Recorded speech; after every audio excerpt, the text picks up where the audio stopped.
Okay. The channel is live. Hello, everyone, and welcome to Adventure on So Many Levels. We're going to play some Dungeons and Dragons. Woo! Yay!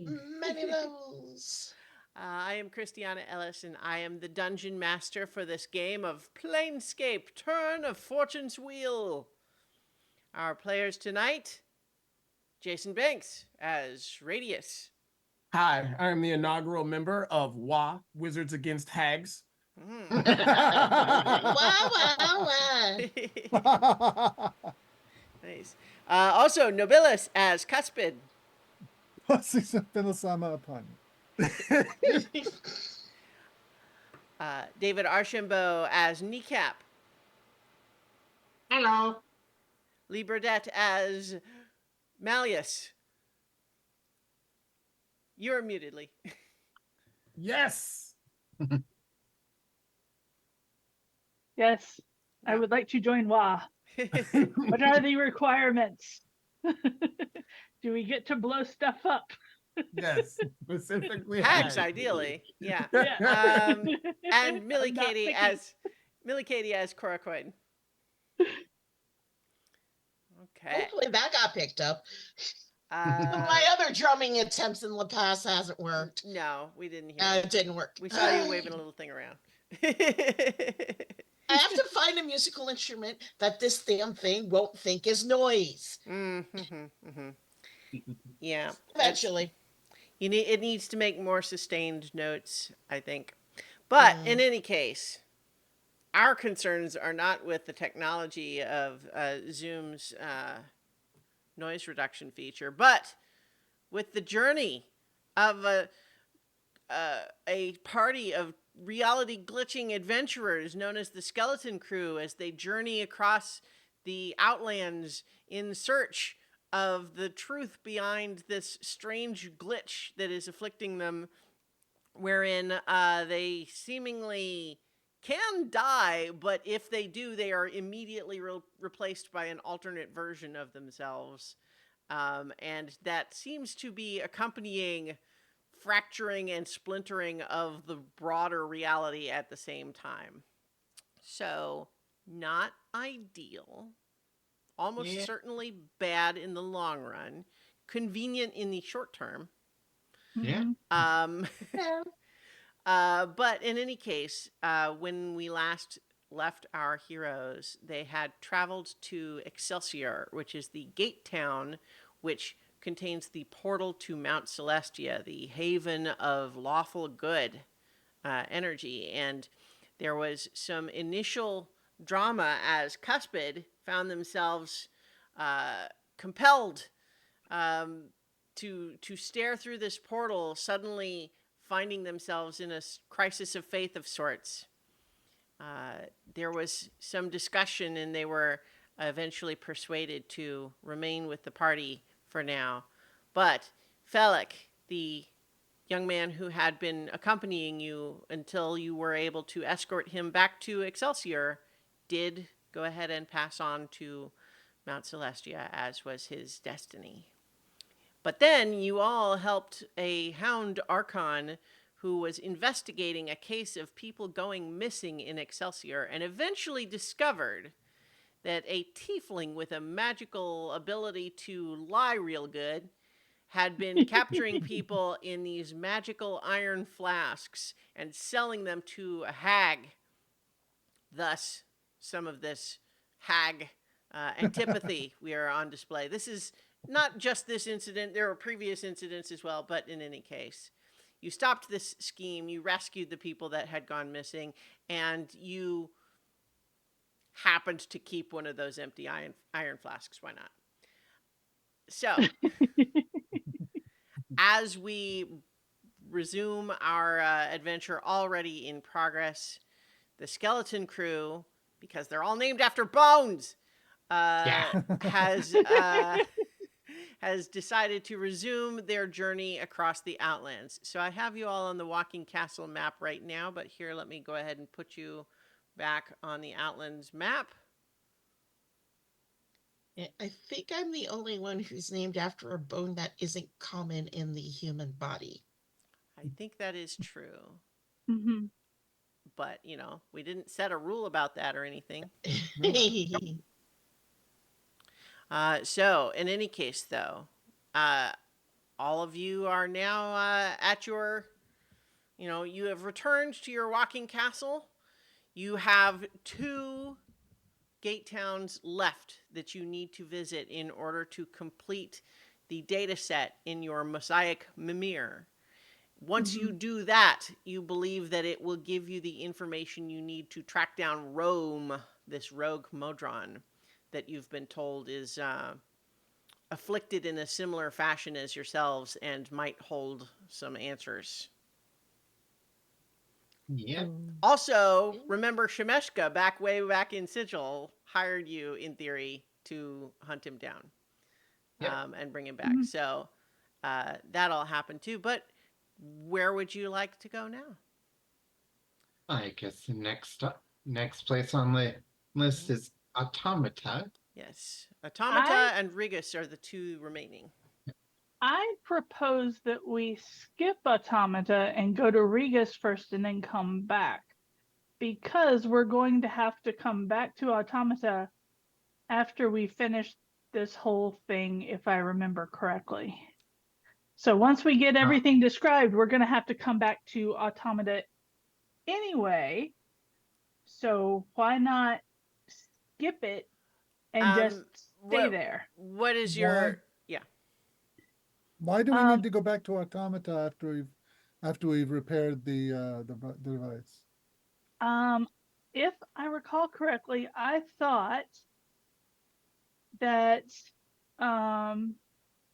we would have to take once the descriptions were done, we would have to take it back to Automata to upload it.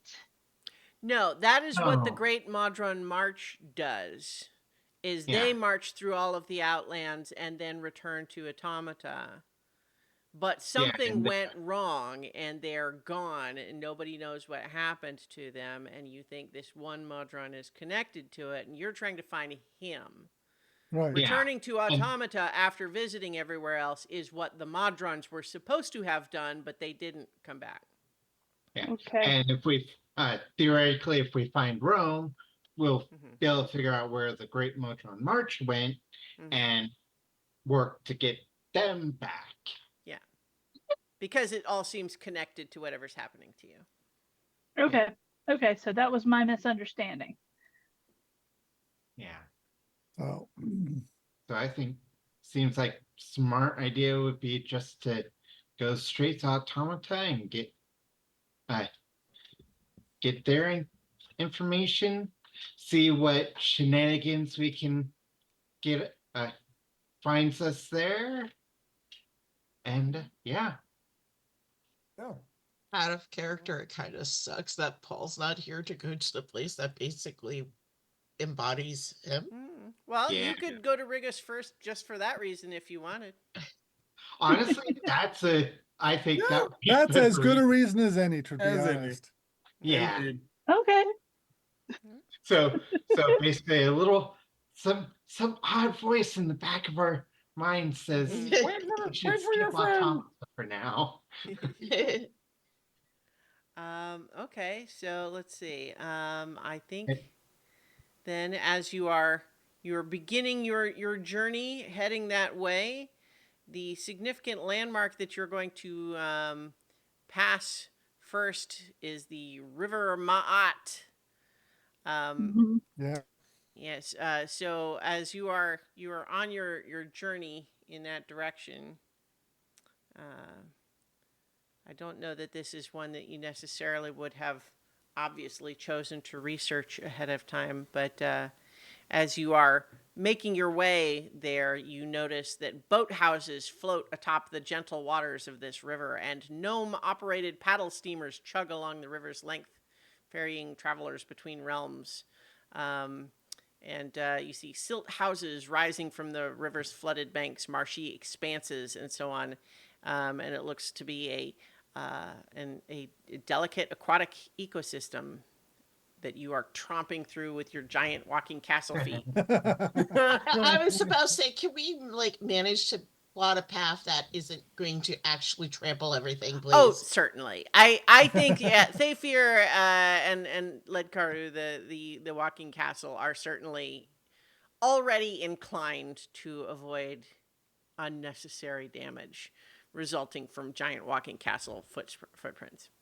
But certainly, yes, you can do so. But as you are passing over the river, that is what you see.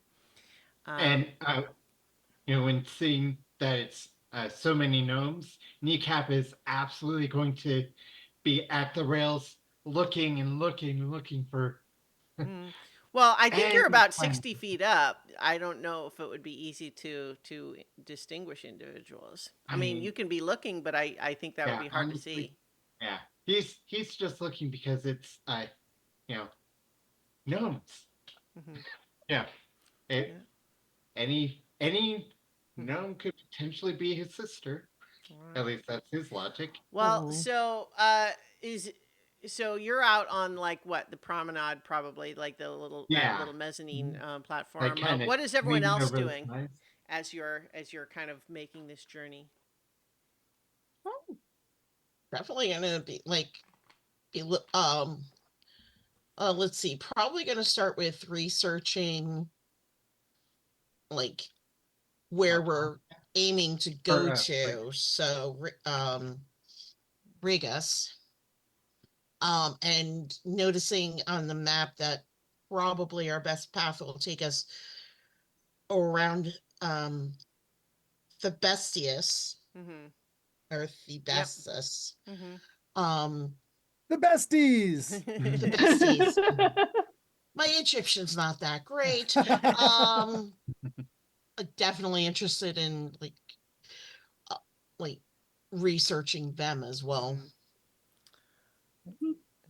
So, I think you can be planning ahead to look at that, but what's everyone else doing during this travel time? Cuspid is out on the balcony just watching all the fabulous terrain go by. It's just, I mean, you're up on an elevated position and there's that waterfall and the mountains and those weird arches with floating rocks and a fabulously menacing tentacle mouth thing. Mm-hmm. So, I mean, who wouldn't be out there? Sure. Are you on like the mezzanine level with Kneecap, or are you off by yourself? Sure, Okay. sure.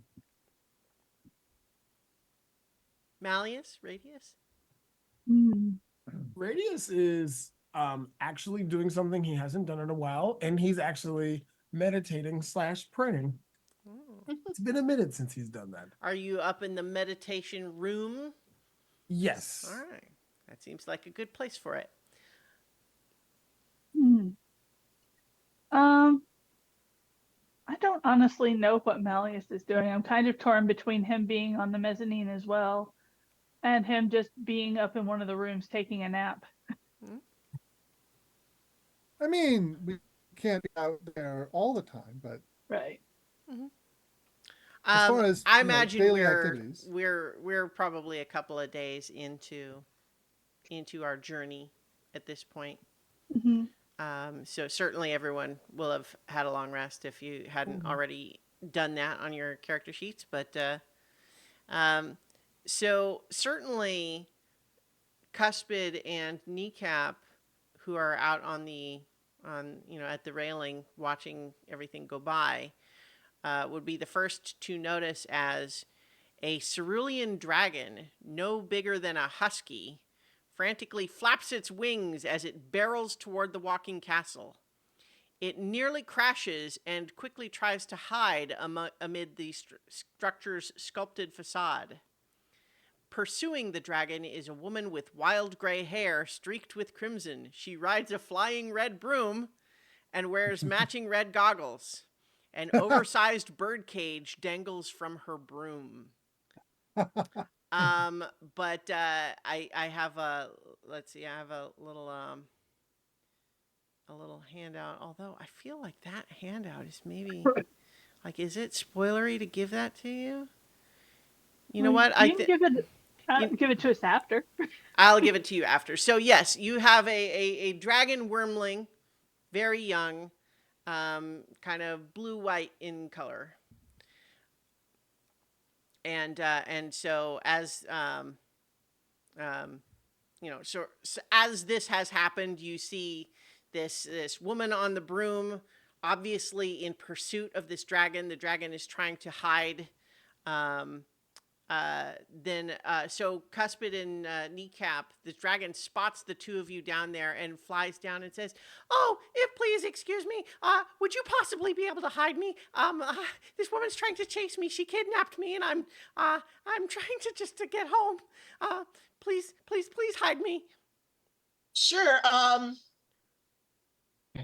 Kneecap will. Kneecap is gonna basically get right between, or kind of charge at the direction of the lady on the broom. It's and just Well, the lady in the broom is Or- flying, Wow. so like Yes. there's Or, like, not oh. you can't. There's no running to her. She's flying. Yeah. Yeah, And I we're will 60 feet in the air. I will shepherd the dragon in the nearest doorway and close the door. So I think And tell Kneecap, look, you talk to the lady. okay. All right, so You're clearly so the charismatic it one. sounds so. Is Kneecap now the only person outside? Yeah, because for the I moment don't- at least. Okay. Yeah. Unless you guys make a commotion, I'm not gonna. Yeah.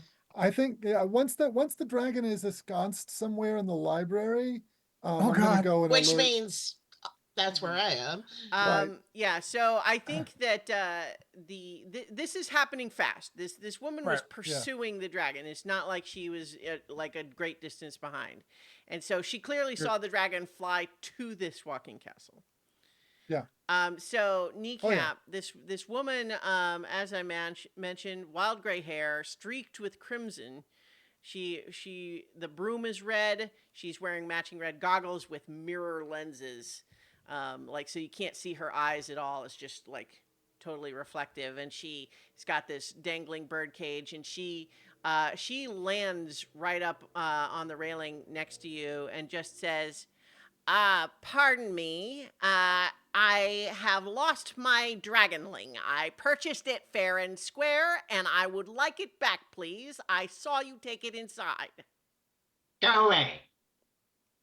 Return my dragon, and I will. It doesn't want. That does not matter. I paid for it fair and square. Um, And we're rolling It not- initiative. It's not. yeah, it's Listen, like, if you're willing to buy her from me, then I would be interested in offers. But in the meantime, my property is inside. I No. will. Can I hear her? Is she being loud enough? I am alerting the rest of the castle. Yeah. Okay. Kneecap is absolutely not being quiet. Okay. Okay. All right. I'm gonna come. I'll come down and. Well, it then sounds when I like get- it sounds like Cuspid sort of Yeah. sounded the alert anyway. Yeah. Yeah. hmm So how much? So incidentally, the dragon, as Cuspid escorts her inside, says, "Do be careful. She's very powerful." We have dealt with a number of elderly magic wielding women in recent times and have emerged successful. Okay. Okay. Not I'm, without I'm- difficulty, but I'm very glad to hear that. Please don't underestimate her. well, But thank you so much for your help. all right. So while the rest of the party goes out to the mezzanine, hmm I'm going to sit down with the dragon to hear its story. Okay. But you can move on to others Sure. if you want. Yes. So who else has come out to join Kneecap on the mezzanine here then? I have. Yeah. I think Malleus will wander down at this point. Do we want to be on the castle map? Sure. Yeah, I'll also wander out because, well, Kneecap and this concept of diplomacy that doesn't involve a set of fists or a weapon of some sort doesn't tend to be high on the list, and well, that's kind of my Right. Kneecap is kneecap. yep. And All right, so let's see. Let's get these on the right. So everyone, put yourselves in the appropriate spot on the map. You should all be on the Walking Castle map now, Yeah. and we've got the Dragonling is now with Cuspid inside, and the picture on the token does not match the description. Don't worry about that. Oh, let's get Tarsus off of there. If you could move me down the level. Okay. Of Yeah. wolves. Yeah. And then Radius is Radius probably needs help getting down there too. Thafir probably has come down. I think she would probably be staying inside where Cuspid and the Dragonling are. Yeah. yeah, And I think Malleus needs to be put on the board, please. Yeah. Mm-hmm.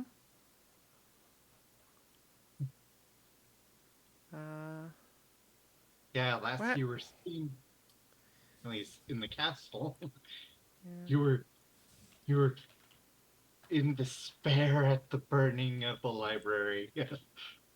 Mm-hmm. and I was trying to fix things. Okay. Definitely better than more fire. Right, cool. All Thank right. you. Mm-hmm. Okay. Yeah. So in any case, this woman is on her broom. I think she has come up to actually maybe she's just hovering on her broom just a bit off the edge there, just because it's not a lot of room otherwise, and she's just saying, listen, I paid a lot for that little thing and I need it, but if you are interested in making me an offer, I might be willing to listen, but being told to go away, I'm sorry, I can't do that. Not without my property. Yeah. So Oh, the thing is, this whole having another intelligent being as property. Blah, blah, blah, blah, blah. I don't care. So how much did you pay for it?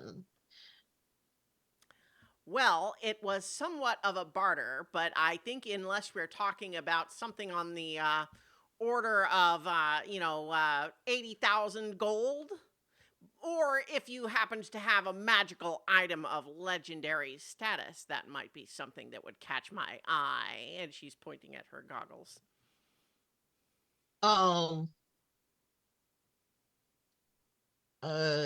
Perception is she, like, how much bullshit is she giving me? Well, that would be insight, but go ahead. Oh, insight. Mhm. So that's 3 lower, so 16. You have a -3 on insight? Or no, No, you she has a have plus five. perception. I see. Yeah, Okay, it's a 15. +5. She seems pretty confident. And she wants the dragon. You're trying to keep the dragon. So it's not obvious that she is going to be necessarily giving you what she actually paid so much as what she would be willing to listen to in exchange, right? It's like Mhm. you don't know what she paid, but it's a matter of what would she accept. Right. From her perspective, you're the ones trying to essentially buy something from her. So she's setting a price. Right. yeah. I think at this point Kneecap has a sling ball and it's kind of tossing up and catching it, just like, and the sling in the other hand is like, and kind of looking to everybody else, to like basically think, kind of like, so are we doing this? Um, But letting others take the lead in that case. Radius will look at her and say, Do you have a bill of sale? Yes. As a matter of fact, I do. But I could show you a piece of paper. Does that actually matter? It kind of does. So, how about this? I'll show you a piece of paper that shows that I purchased that dragon fair and square, and then you turn the dragon over to me. Is that a bargain? As long as it's the real deal and you're not going to use any of your powerful skills on Are you lying? it. Am I lying or are you lying? Yes. Are you Oh. lying? Because And no, this is the I'm- GM this is asking. the GM Oh, asking if you oh, in character oh, are you oh. lying? Because I think you are. Because I don't think that if she gave you a bill of sale that you would actually turn the dragon over. So that's what she is trying to get Honestly, from me, you. if it really is a bill of sale, then yeah, I'd be like, yeah, Yeah, it's right. her. I'm not Yeah, sure you speak don't- for the whole party here. Yeah. That's true. That's true. Absolutely not. I You think don't- she says, yeah. listen, the attitude on your little gnome friend over there suggests that that's probably not going to happen. Look, Yeah, I mean, I yeah. don't want to fight you all here, but I am not going to let you just keep my property without something in exchange. She's just looking at you with these, mirrored goggles, just completely, you can't get any look at her eyes. They're just these big, showing, you see all of yourselves like refracted in like the walleye mirror of it. Yeah. I don't have anything of legendary Oh status. no, I Yeah. don't think any of us have. No, no, no, maybe, no, no. No. Like maybe if we all combine everything we have together, Which we is might come no. Yeah. like a quarter of the way. All right, But is yeah. everyone actually checking their inventory on that? No. Yes. Oh yeah. I have two wondrous items: the silver horn of Valhalla and the cloak of protection. Neither one of which are legendary. Oh, Yeah, here, like same here. no, I'm not really considering giving a intelligent being over. hang that on. I doesn't have to want check. to I have to check go. one thing here. Well, no, I understand that. I would not expect you to want to be willing to turn the dragon over, but I have to check one thing here. Because there's a possibility of something that is designed to happen a certain way that's not happening a certain way for a reason, and I have to see if I need to prompt a different clue. Yeah, I have a rare and a very rare item. So Okay. pretty sure This between the very rare and legendary is a huge jump. Right. Mhm. Yeah. okay. I'm not. So what I was checking is to see if this was something that had happened with Tarsus, but I'm not seeing it there. I would like everyone to make a history check, please. Wait, is this the person that sees silver? Oh yeah. 22. Yeah, Well, The you person got who it. You sees got it silver, now. which Yeah. is like, I've got that. There It's was the thing to control the sphere the of topspin energy. of the sphere. Mm-hmm. I've got it, Uh-huh. Like and we're supposed to give it to the one who sees silver. Mm-hmm. so, like So I take it out. Will this do? She says, and she sort of zooms up on the broom and looks at it closely, and you see it sort of reflected. And actually, as you watch her looking at it closely, she lifts the goggles up, and you can see her eyes now, and her eyes are completely mirrored as well. Okay. Oh. Yeah, this yeah, feels that better. definitely- Yeah. that looks that seems about right. And so she looks at that and says, Where'd you get that? We come across a lot of things in our type of work. I mean, coming across a lot of individuals and individuals who suggest people we should meet along the way. You see silver, right? Well, that's a weird way to put it. But I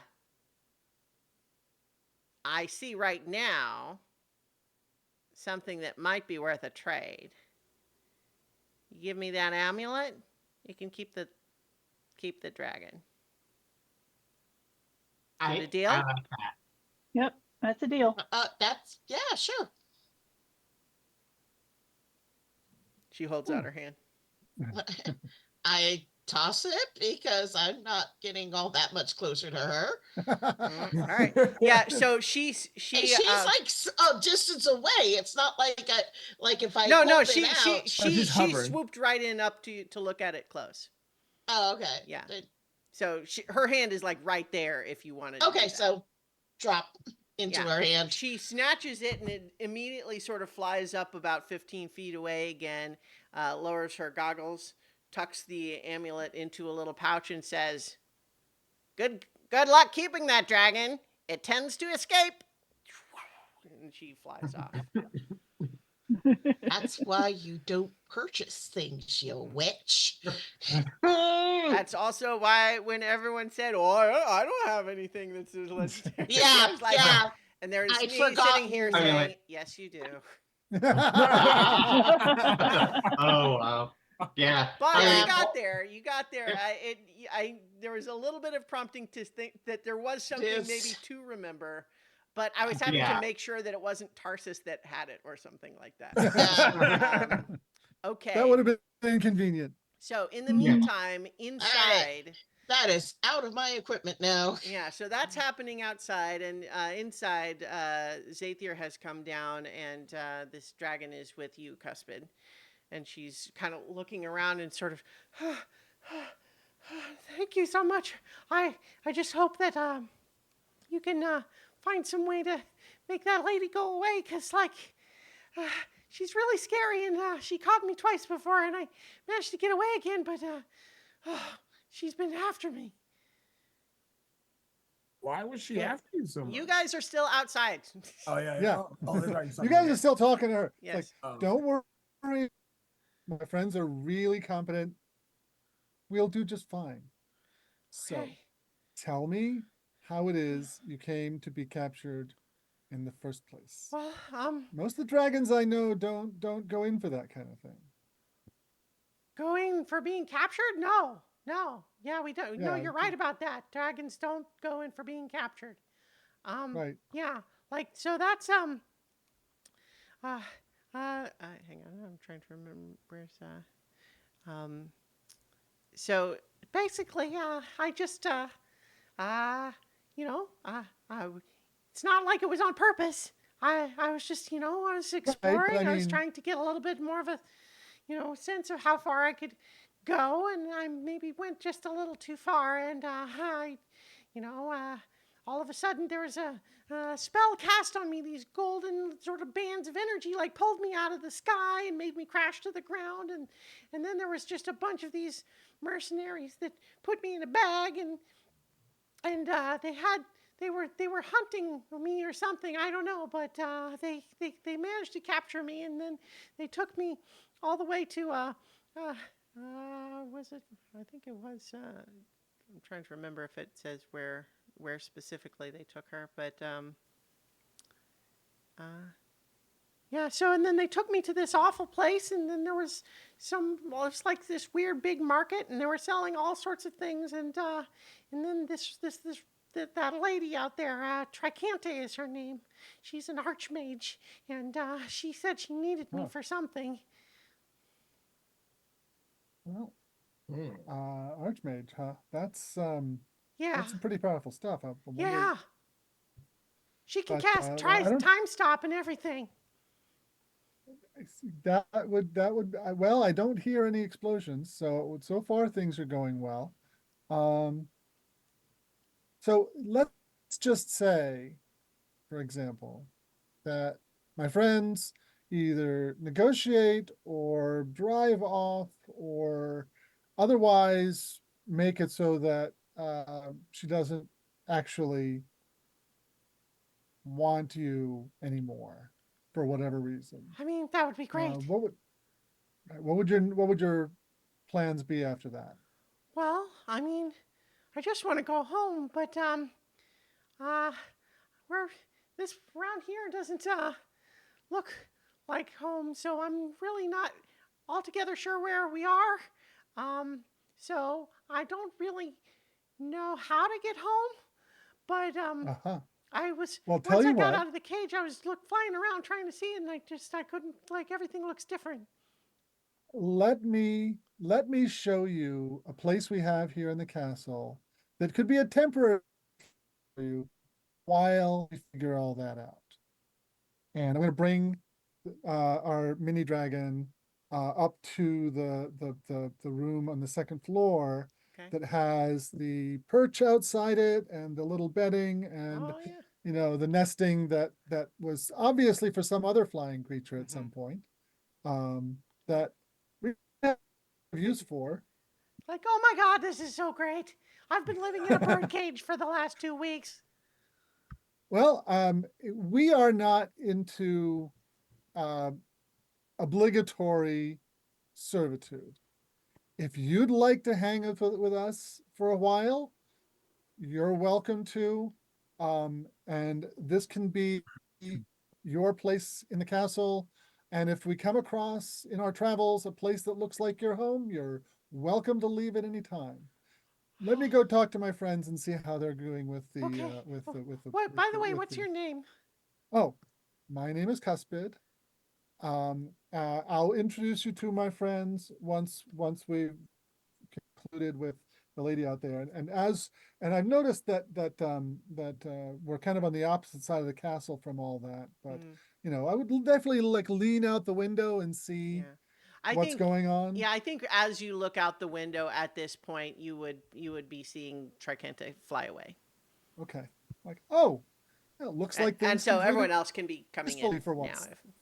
Yeah. All right. Yeah. I'll be right back. You just make yourself at home. Okay. And, She like settles awkwardly down in the hay, and then actually is like, yeah, settles a little bit. So I'm gonna go get everybody else and say, okay, let's come meet our new friend. Renesupavrak? I think that was the name. What? My name's Remy. Pine Dragon? Well, yeah. I mean, I guess. I mean, I don't really have any powers yet. Kneecap will go Mhm. sit next to Rini and like hold out arm for Give, Yeah. Given how many people there cow. are and how small the roost is, Yeah. I'm thinking that we can introduce Rini Yeah. out in the main Sure. chamber there. I'm going to go ahead and share everyone a handout for Time Dragon Wormling. Oh, Oh, that's a Kitty. cute Oh. dragon. Yeah. Yeah. Yeah. And Yeah, and that seems like one of the types of dragons that would not be near as you know destructive intentionally as others. yeah. What was that long name that you said? Renesupavra? I think Wow. That's a cool sounding name. Maybe when I pick my grown-up name, I'll do that. sound good. oh, Are you guys thinking what I'm thinking? yeah, we're all thinking it. Oh yeah. We're Oh we're yeah. we're we're on that same page. There's honestly there's a reason I wrote down the name. Yeah, oh, fair. Yeah. Yeah. Hmm. Wow. So yeah, I'm Rini. Thank you so much for protecting me. I didn't know what I was going to do. I was just lost, and I didn't recognize where I was, and she was so mean. Oh, you don't have to worry right now. You can just take a rest. We'll figure out stuff afterwards. What do you like to eat? Oh, well, I mean, lots of things. Like, um, they've been feeding me rats, which are, like, No, no. yeah, What would you like to eat? um, apples. Let's see if we can go find some apples in the cupboard. All right. So, I think if I think there are apples in the cupboard. And I think at some point we do need to bring her up to the map room to see if Mhm. she can she can point out something that might look like home. Mhm. Hmm. Yeah, and Good we luck. also need to we also need to tell her how we got her away from the archmage, Yeah, so she Mentioned that does. before. they can go find the necklace and give it to us. In the future Yeah, well, or past or Her past, our past, her future. well, yeah. I'd say let's get her like settled first, and then we can Mhm. Oh yeah. do story time. Yeah. So I mean, I think we can if we can hand wave her getting settled. I Yeah. think we can say several hours have passed. Everyone's had a good meal. She's calmed down. It's getting towards sunset, and you're still marching the walking castle over the increasingly arid landscape. It's kind of plains now. I could put us back on the Outlands poster map here. Um, as you're moving over kind of this area, it's a little bit like the American Southwest here. It got some scrub and desert and interesting rock formations and such. And so it's just kind of beautiful, and everyone's kind of calmed down a little bit. And she just says, "So, you were saying that like you had something to give to. I mean, I'm sorry Oh, that I cost you whatever that was. I mean, she wouldn't have got uh, away without something really valuable." yeah. So, you said you don't have your powers yet, right? But No. you are a time dragon, right? Or one. Well, I You'll mean, grow up to one. yeah, I think. Oh, Yep. at some point in the future, you'll come across something called the Talisman of the Spheres. That sounds There's a- cool. What does it Yeah, do? lets you control spheres of annihilation. Whoa, That's really big. that sounds scary. Yeah. Does And seem like then something Tricante would like, though. someday you're going to come across people who have our names and who may look fairly similar to us, but slightly different. Is it you? Uh, well, we've got this weird thing going on where, yes, it's us, but also might not be us. Wow. And you don't understand a word I'm saying, do you, child? I mean, it's kind of like crazy stuff happens here all the time, so I kind of I'm just taking it at face value. Okay. Okay.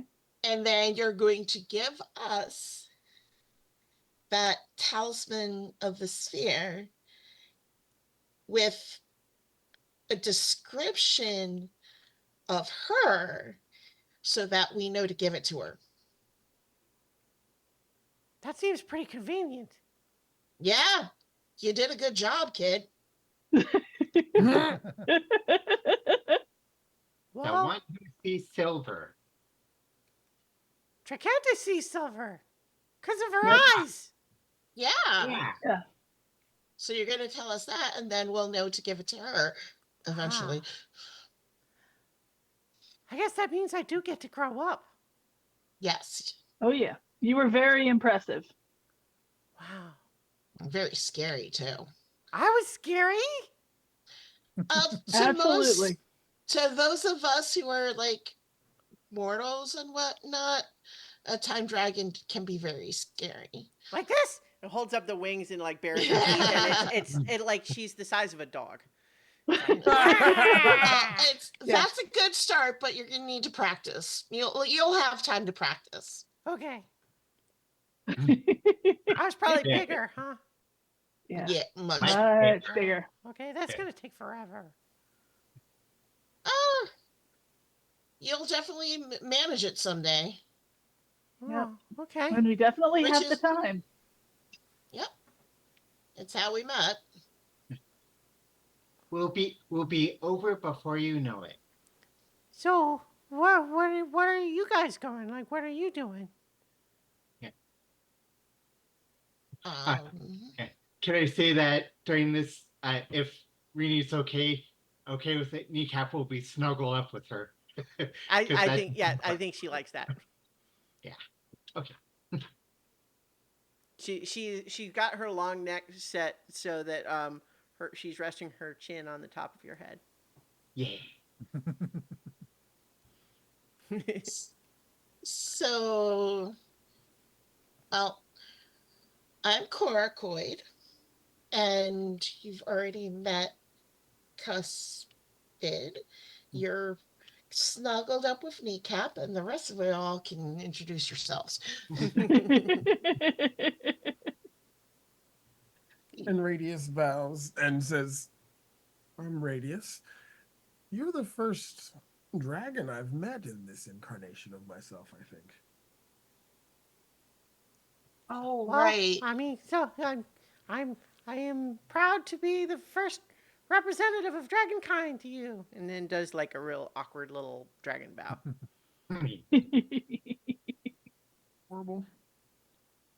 Yes. Yes, I am Malleus. Hi, Yes. you look The- kind the- of like a dragon too, but like a dragon person, but small. And a lot shorter. Yeah.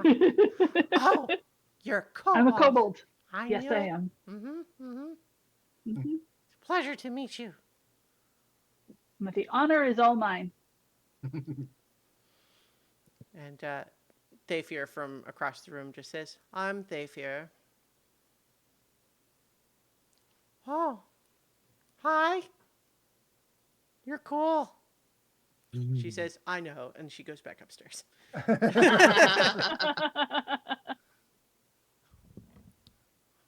So, it's great to meet all of you.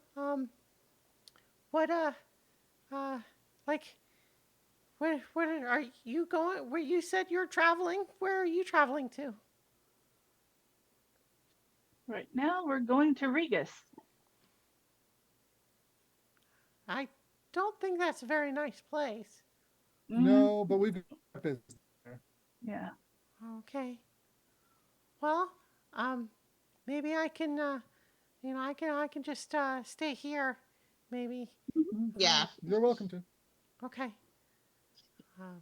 So, I thank you so much for all your help, and hopefully we can. I can maybe figure out where home is from here, and eventually make my way back there. But, if I have to be away from home, I'm glad I'm with nice people. It's always good to travel with enjoyable companions. All right. So, Rini has joined the party. Or, at the very least, the traveling companions. Hub NPCs. All right. I can imagine that she would, if she wants to go, go out, come and go as she pleases, and if there's hunting or gathering she wants to do, we'll do it. Mm-hmm. I think she seems like she is. She's had a rough couple of weeks and is maybe just fine with having food brought to her for a little while. Yeah. Well, more when she's up to it. Mm-hmm. We, none of us would stop her from doing so. Mm-hmm. All right. So, as the travel continues, there had been some discussion of research of the besties, Yes. Yeah. the besties. So, one of the things, this is, I think, something that Zephyr actually lets you know as well. She fills in some of the gaps of the research here. Um, uh, so I'm not going to have you roll because she's telling you some of this too. That is other than the gate towns and Sigil itself, Thebestus is one of the largest settlements. It's it's like kind of mashed between deserts and marshes, but it's a walled city and it's founded by a god of learning. Hmm, And it is okay. said to have a library that holds the answer to any question one could ask. However, finding the answers can prove futile because it's kind of like an infinite library rather, but like it doesn't have like just a thing to say, oh yes, the answer will be in row 47, aisle 893,000. It's just kind of like, well, it might be in there somewhere. Right. And so people have been known to die of old age in between the bookshelves. And Right. then, as petitioners, continue to look. Mhm. And then sometimes planar powers will even come in and have academic debates or look for their own answers. But so it is a place where she obtained many of the books from her library originally. It is a place of great learning, but it is also not a place for finding quick answers. Yeah. Basically, Kneecap is not interested at all. The fact that he probably thinks, in his mind, he's probably thinking, I shouldn't go there. That would be a bad idea. Malia says put it on his list for retirement. Yep. Yep, I could see that being Mhm. a great retirement for someone who likes knowledge. You just spend the rest of your life just wandering through. Yep. Right. So, um, as you're kind of tromping through the wilderness, hang on, where was this other? Um, oh, I'm trying to, I had a, oh, okay.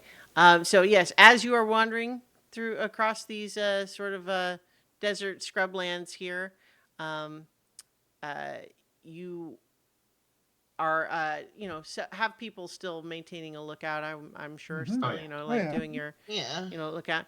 Um, and at a certain point, when you cross a big ridge in the distance, you have a glimpse of what looks like a miles long procession of thousands of some kind of creature.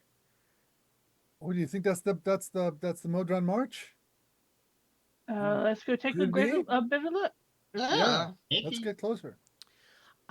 As you redirect your path to kind of intercept with this, as you get closer, it does appear to be thousands of Modrons. But as you get closer still, this apparition just fades, almost like it was a mirage. Mirage. But you're Oh wow. sure it sure looked like perhaps what the Great Modron March might have looked like once upon a time. And Mm. those of you who kind of have better distance vision could get a general impression that many of those Modrons looked terrified of their surroundings. But to your eyes, they were just marching through more or less empty desert. Hmm. Are there Mm. tracks left over? There are not. Hmm. Okay. Hmm. Yeah. Hmm. I yeah. Interesting. Something, you know, maybe somebody with the magic abilities might be able to, maybe do a little detect magic or something. Mm-hmm. I don't know if that would be sufficient. Well, basically just like, See, yeah, Mm-hmm. basically if I was playing a wizard, that'd be something I would do as Yeah. invest area. Yeah. Even I if had it doesn't show anything, yeah. a I mean, sap- if one of you wants to get a closer look, I'll cast fly on you. Well, I can't do detect magic quickly. I can. So what I'll tell you is we can kind of we don't have to get necessarily into the nitty gritty of it. Is that with a little bit of investigation, you find no tracks. You find uh,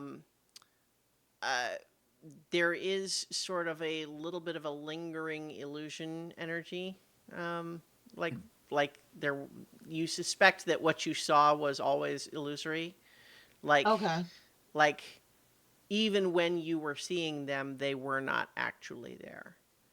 But somehow that illusion of them was presented to you in a way that's unclear.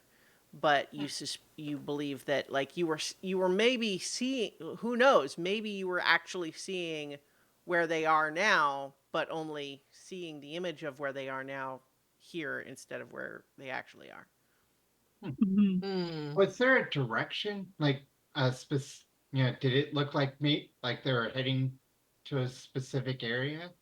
I mean, it was Or a trail miles long. It appeared to be moving more or less in the direction of the spire, but not in Okay. any sort of fashion that could, uh, you know, tell you where they were going. Because the whole point of the march is that they were going to go all over the place. Yeah. Mhm. Well, I was just saying, like, maybe it was the line was pointed at Regis or Nope. something. Nope. Okay. Okay. Well, that was the only thing I was Sure. thinking of. So So, the really weird. yeah. But so as you've made your way down here, the land is starting to become more marshy. Um, there's a lot more, growth, but also there's the feet of the walking castle sink down into the mud more with each step.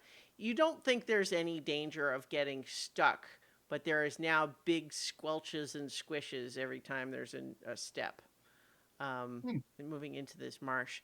So now would be the time if you felt like you wanted to stop at the Bestis. That would be, you're passing it now. So Hmm. if you are wanting to do that, you could. Otherwise, you could be continuing to move towards Regis. What? I mean, Kneecap has no reason.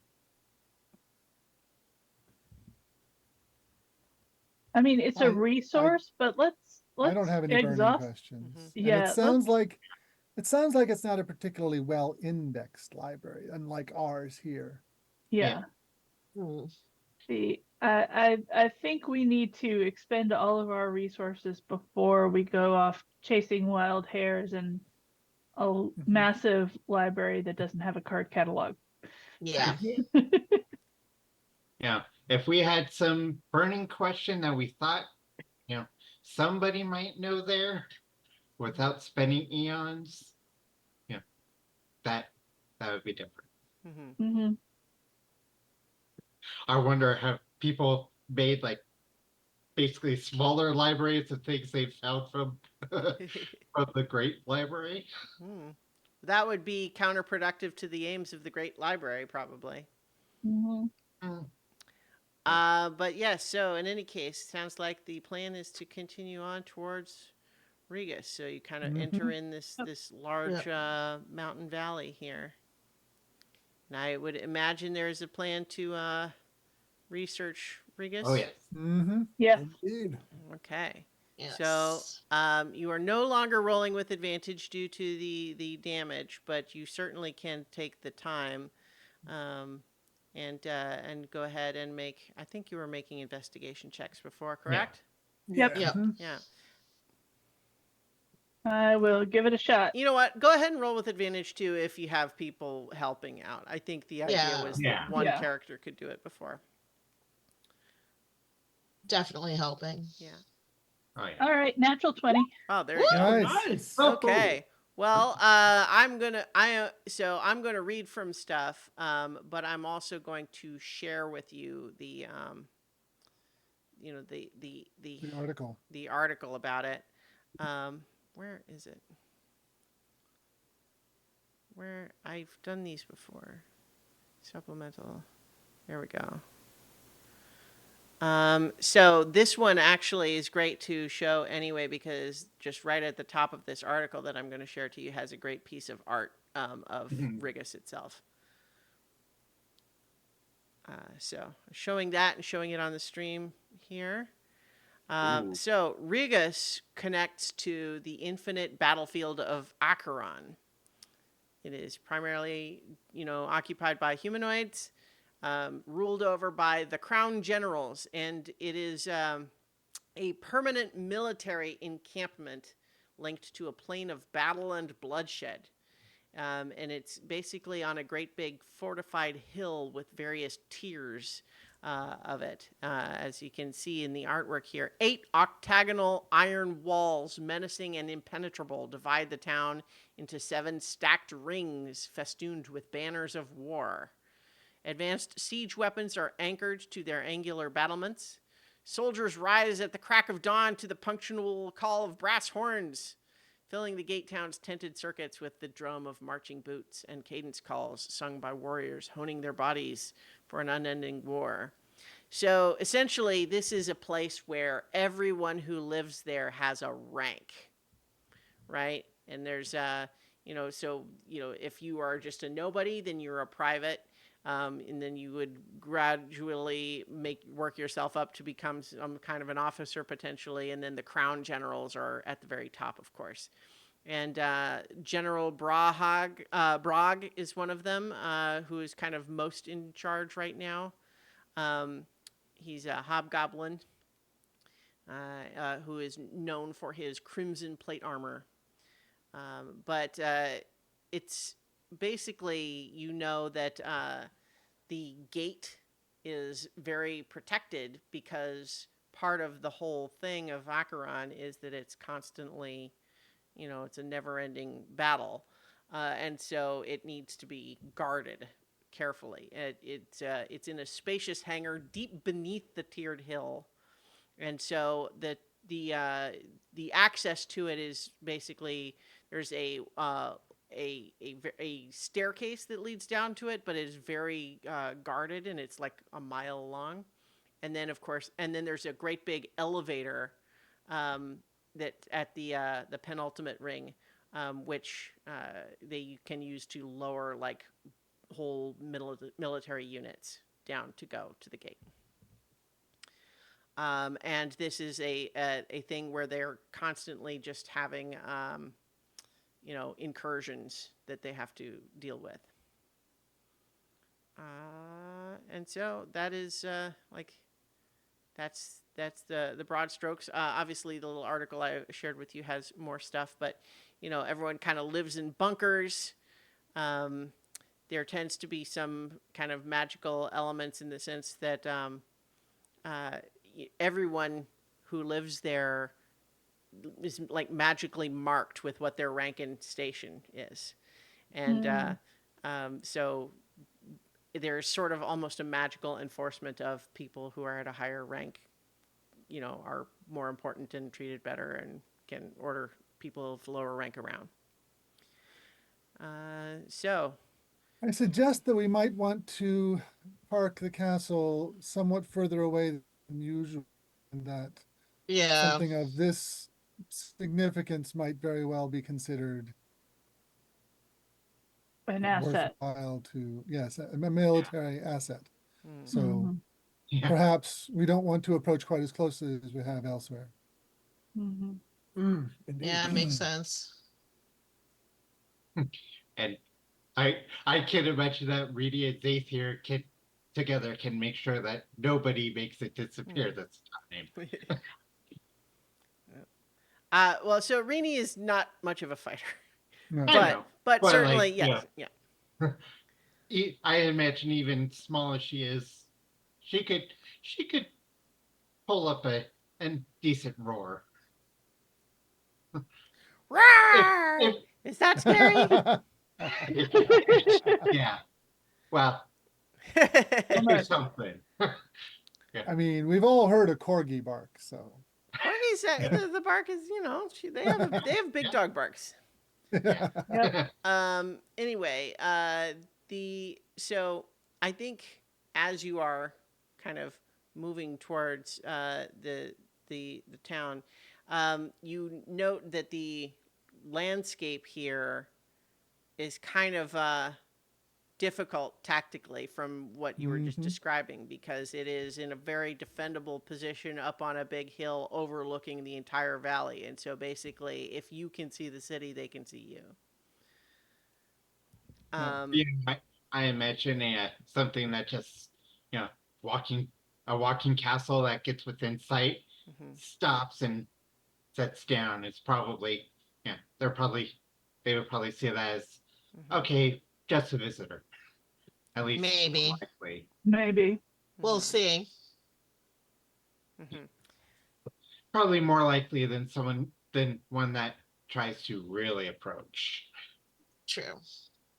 So I guess the issue there is that, like, if you really want to not even get to where they could spot you from a distance, you're going to have to walk a long way, like days maybe. Mhm.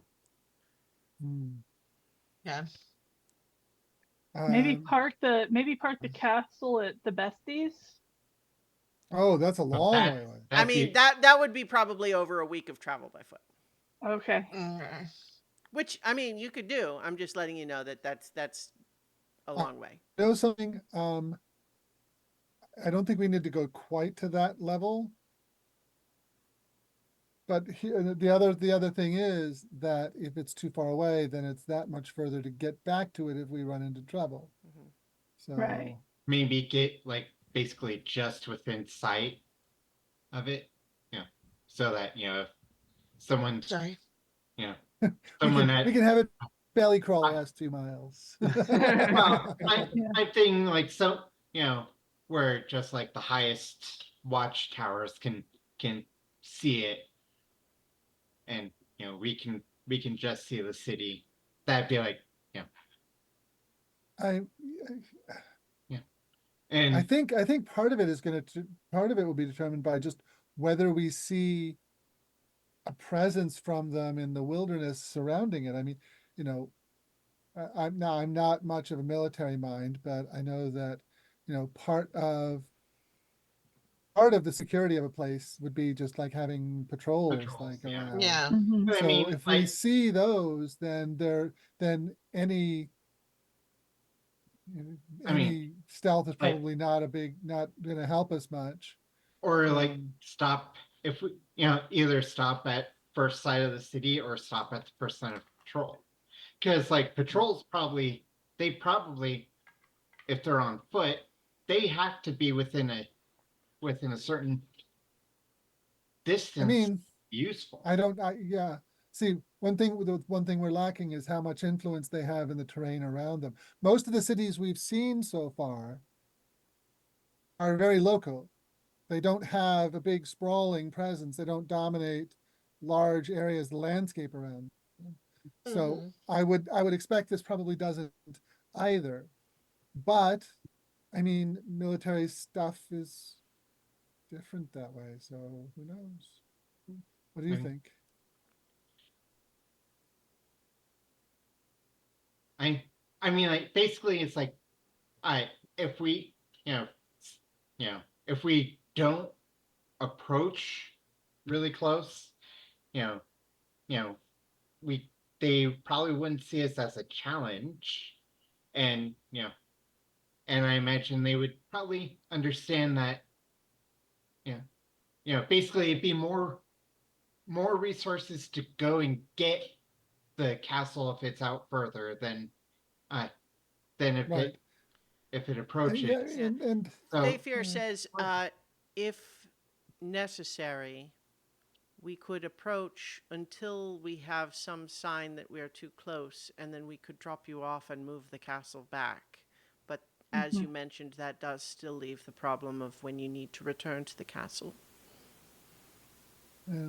But perhaps if any of you has a way to contact us. Hmm. Sending. Nope, Well, I nobody's got could, sending. I've got pyrotechnics, but that's about it. yeah, no, we've already established that nobody has sending. Um,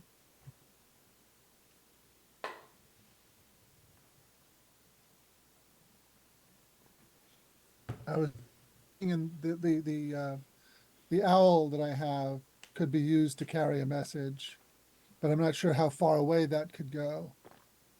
Um, Uh, doesn't it last like 8 hours or something like that? I think um,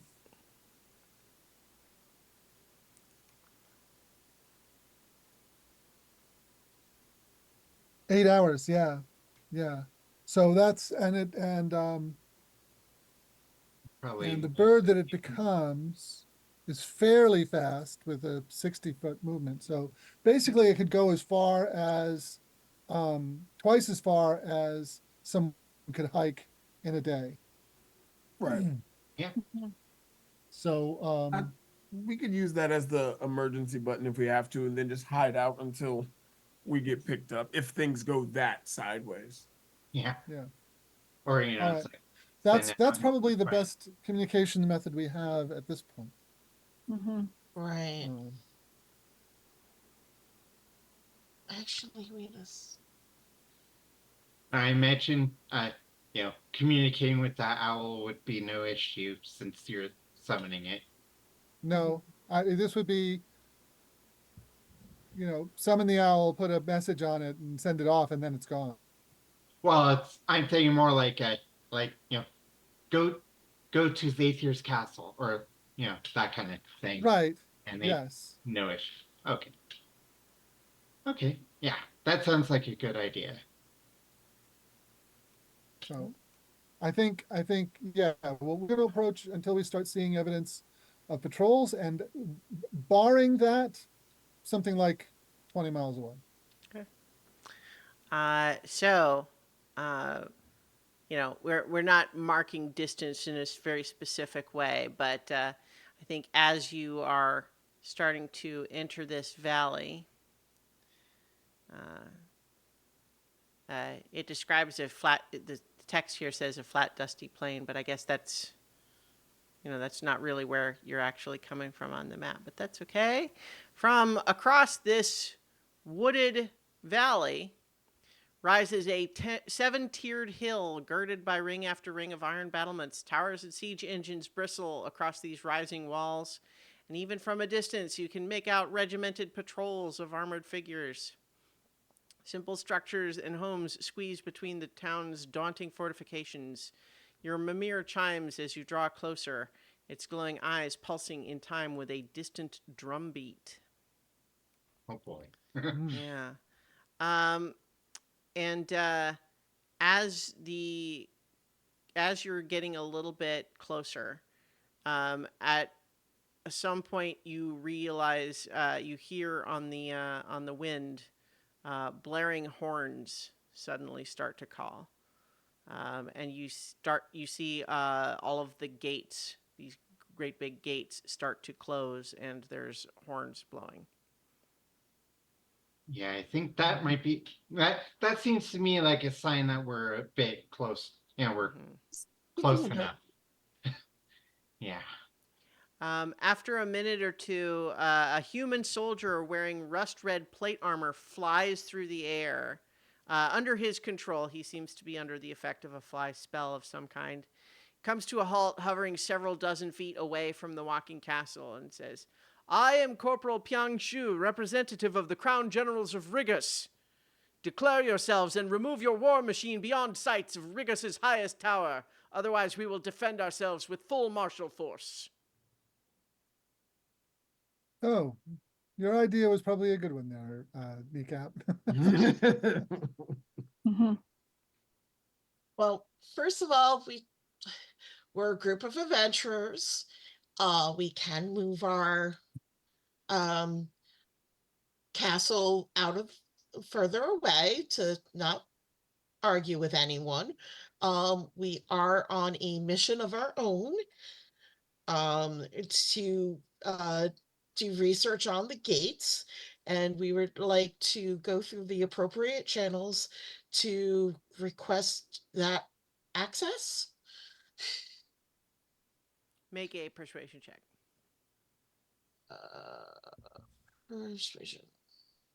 I wonder if maybe showing them the mirror might help. Not 'Cause yet.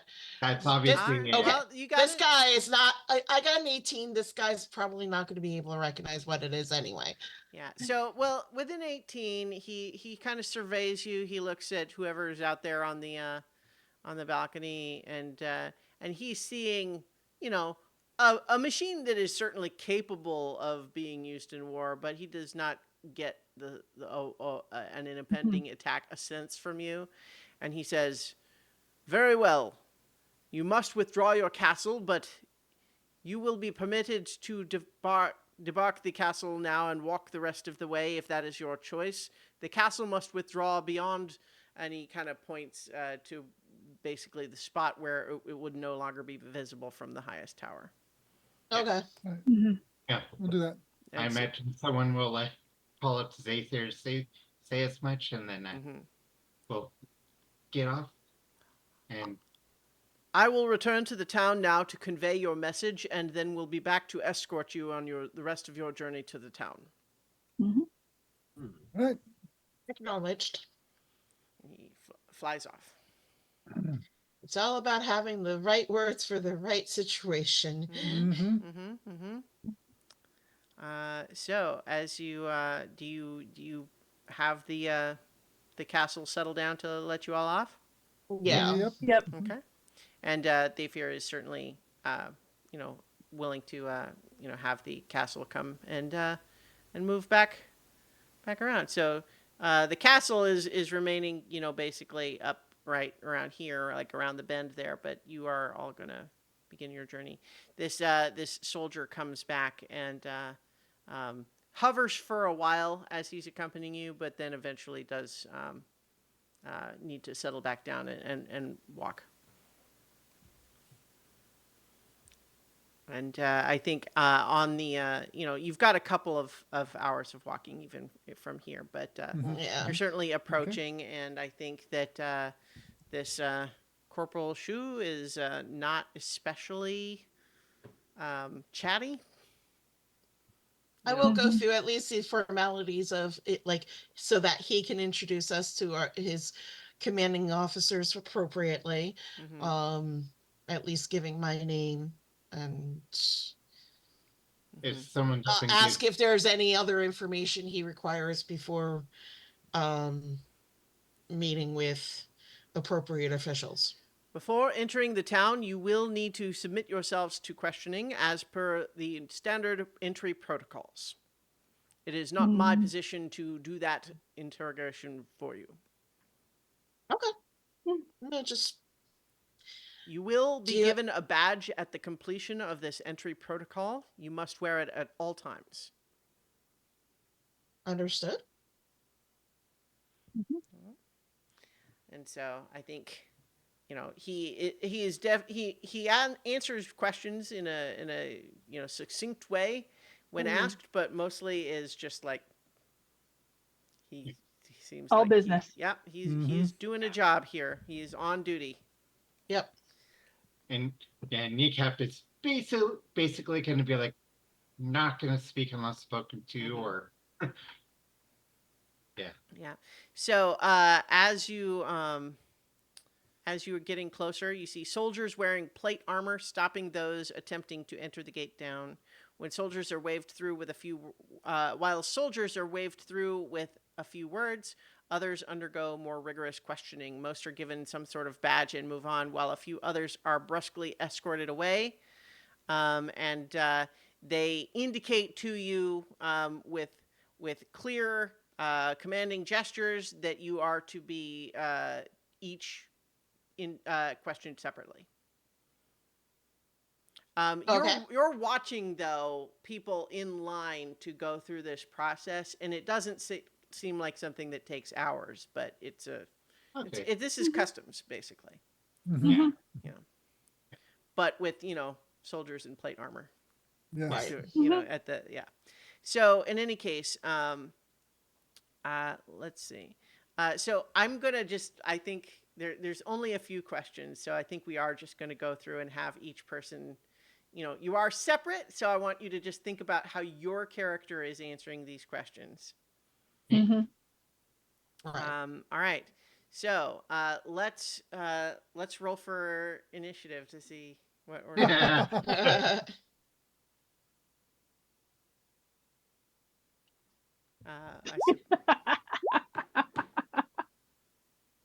all right. Oh crap! Wrong one. Where's my? Almost as bad as me. There we go. No, that was the wrong one. Sorry. Yeah, There we go. I'm not going to use the turn tracker for this. I'm just because it's Okay. we're only going through once. So, in any case, let's see. What was yours, Kneecap? 8. 8. Okay, so you're going second to last. First up is Radius. Yeah.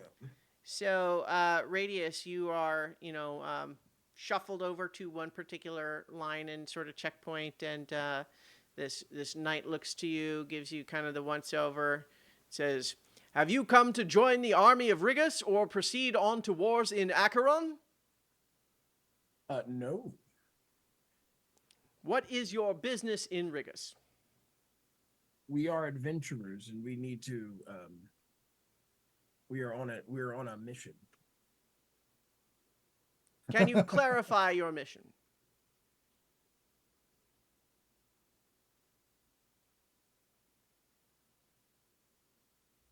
We're looking for an item. No, we're not.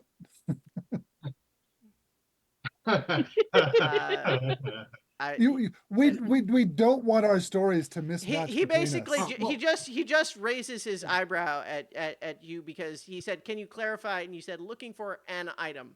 Oh, well. He's giving you the yes. Oh, I'm sorry. I'll just say, This is the kind of place you do not want to meet the bad cop. right. I was just saying, we We're were repairing the Mimir. Yeah, I can't think of the name of it. Say it again. Mimir. Yeah. Yes, we were investigating the Mimir. Okay. Do you have any weapons of interplanar destruction to declare? No. Very well. And they pull out a little gray badge and hand it to you and says, "You must wear that at all times. Anyone found not wearing a badge is removed from the town." Okay. And I will put that in. I will attach that to my to my pendant. I have a new pendant. I'll attach it to that. Yeah. Nice. Okay. So next is Cuspid. Mayor. And as you come up, the knight looks you over and just says, "Have you come to join the army of Rigus or proceed on to wars in Acheron?" No. What is your business in Rigus?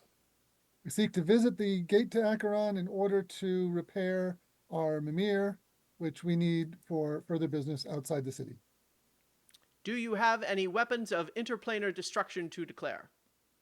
No. And they hand you a badge. You must wear it at all times. All right. Next is Cora. So, have you come to join the army of Rigus or proceed on to wars in Acheron? No. What is your business in Rigus? We have this device called a Mimir that we're supposed to bring to the gate to repair it, and then we're off to our next destination. Do you have any weapons of interplanar destruction to declare? No. All right. Well, if everyone's just got their story straight and is just given the party line. Well, but then again, who do we have left here? Kneecap. So I think you come up and at first the knight is kind of looking around and then looks way down over his desk. "Oh, have you come to join the army of Rigus or proceed on to wars in Acheron?" No. What is your business in Rigus? Gate research, repair Mimir. All right. Do you have any weapons of interplanar destruction to declare? No. All right. Here's your badge.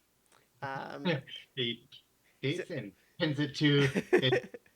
He kind of has. I mean, y'all are doing the smart thing by having everybody just stick to the script here.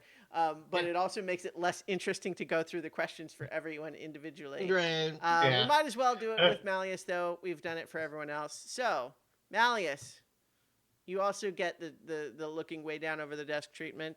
But then it's like, have you come to join the army of Rigus or proceed on to wars in Acheron? Muted. You'll have to speak up. I can't hear you. Nope. What is your business in Rigus? Oh, we're doing gate research. Uh-huh. Do you have any weapons of interplanar destruction to declare? I don't think so, but what would be considered a weapon of interplanar destruction? This way, please, sir.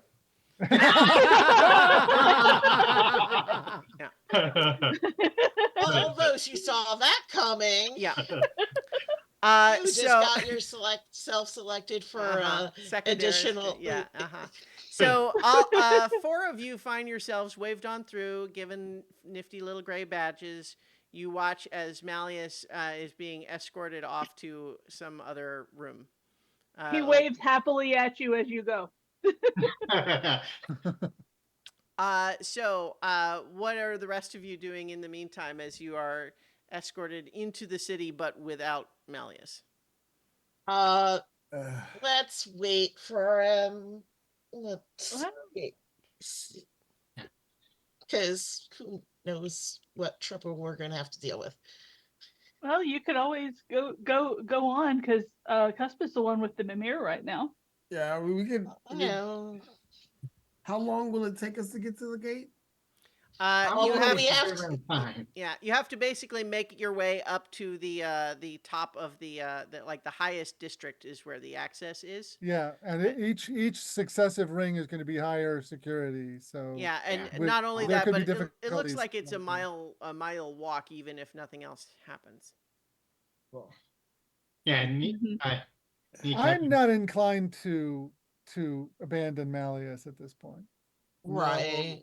yeah, I thought it would be a quicker jaunt than it is, so I think we're gonna have to wait or at least see what they've gotten themselves into.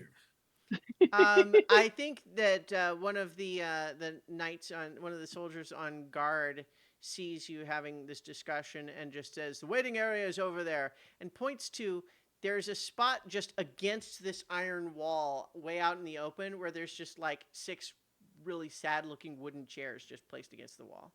Okay. At least there's chairs. Yeah. But why does it look like a firing squad line? No. See, the firing squad, there's one victim and a bunch of people shooting. If there's a bunch of people all in a row, it's not a firing squad. Well, it's just maybe a they execute so many people that way that the soldiers firing need chairs. Well, you know, if you're on the side where the soldiers are, you're probably actually not the ones being executed. I don't think we have anything to worry about yet. So, Malleus, here's what's expected of you at this point. Is they are going to want to personally examine every object in your inventory.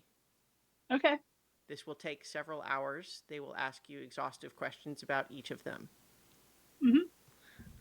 So let me pull up your sheet right now just to see what, if anything, seems like it might give them pause. I really don't think that there is anything.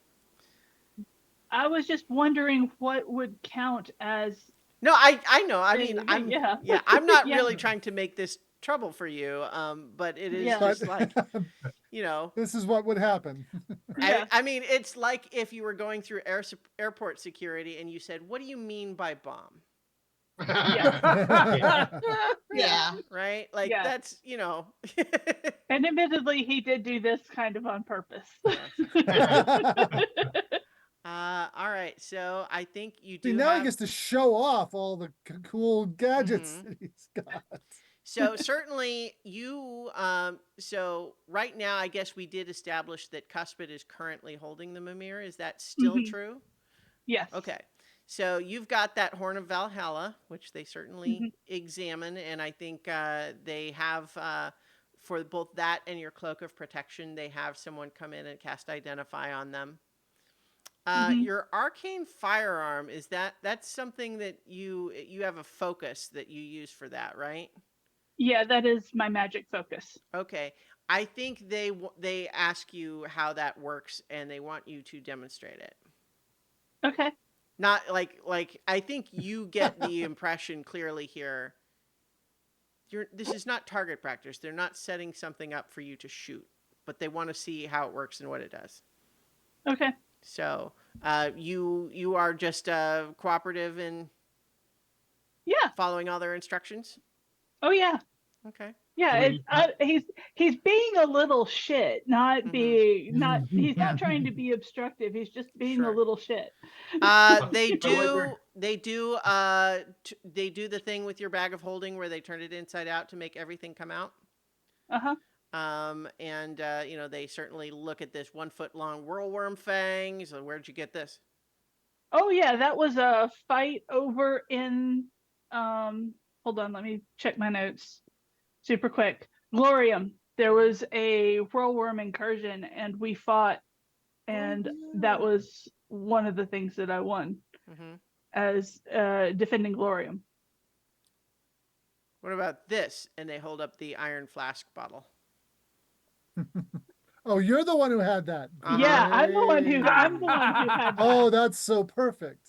that. That is an imitation iron flask bottle that I stole from a hag. What is It's it? empty.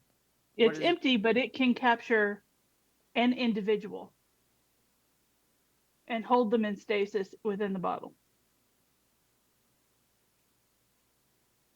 They take it with them as they leave the room. Okay. And I think you're just by yourself for a while. Okay. What does Malleus do while that's happening? Um, I think he pokes about the room, like looking, seeing what he can see, like through the windows. And I expect the windows have like bars and stuff Mhm. on them, and just kind of listening out to the maybe even conversations that he can hear from the guards on duty outside the door, and Mhm. all that kind of stuff. Just kind of trying to listen in and get a better feel for the place almost. Sure. Make a perception check. And that is also a natural 20. Okay. Nice. Wow. Yeah. So I think you hear um a fair amount of so you overhear some of the discussion that they're having there, which is that while this bottle is not necessarily something that is like on their forbidden list, it is Mm-hmm. certainly highly dangerous. Mm-hmm. It is something that certainly, if you were to ever be in the proximity of someone important, it could be extremely risky in that regard. And so Mm-hmm. you hear them basically having a conversation. They have to call in a superior officer to basically give them a ruling for Mm-hmm. what to do with it. While that's happening, you're also just hearing in the distance, the sounds of like troops doing formation exercises and officers Mm-hmm. yelling at them, and just sort of a lot of metal and dust and clanging and you know lockstep marching. Mm-hmm. Eventually,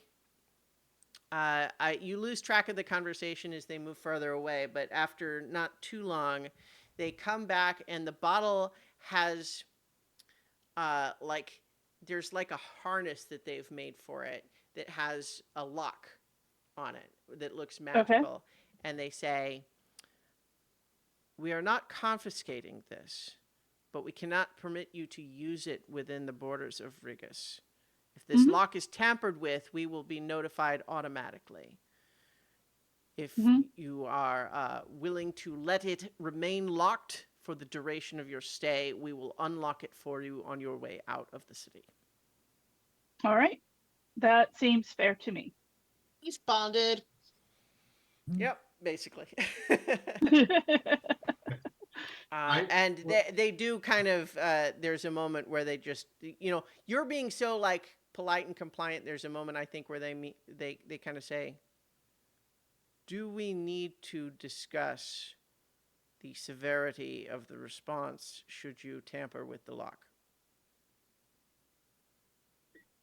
No, because I have been listening to all of your soldiers training around, and I can see that that I and my friends would be extremely outnumbered if we were to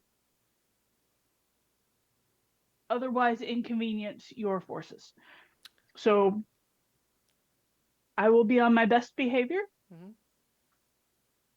and I will report in when we are ready to leave. Make a persuasion check with advantage, All because right. that's a good answer. All right.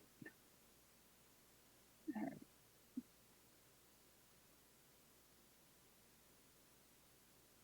All right, so that is an 11. But he really is serious, but it's, like I said, he was being a little shit, Mm-hmm. so he doesn't Yeah. really. I'm just trying to think, because let's see. the rest of the Yeah, inspection takes a lot yeah. longer. I've, 'Cause I've, I've, I think you say all that. Where's, let's see. Oh shoot, hang on. Oh, my messing up my windows here. Um, yeah. Okay. So I think they kind of narrow their eyes, and there's a little bit more discussion, and eventually all of your stuff is just like laid out on this big table. All, it's like it's been like categorized and examined and everything, and so like, everything's been taken out of your backpack, everything's been dumped out of the bag of holding. And I think they just say you can collect your things, and then they leave the room. So now you're just by yourself in there. okay. So you just gather everything together, I imagine. Yep. Okay. So once you do, you are escorted out. You are given a gray badge, and you are shown out to where your friends are waiting. I would say this whole process has taken probably something like 3 hours. Yep. yeah, one thing I wonder is like how many times did when asked to explain what something does, did did Malleus go in such detail that they're like, that is enough. Well, hey, they were asking for serious responses, and that's what I was going to give them. Yeah, They asked me how my arcane firearm works. I'm going to tell them. yeah. So I think with what you overheard and just their behavior questioning you, like overall the impression you get here is these are very serious guys. They have no sense of humor about this stuff, but they are that way because they deal with real threats every day. Mhm. Right.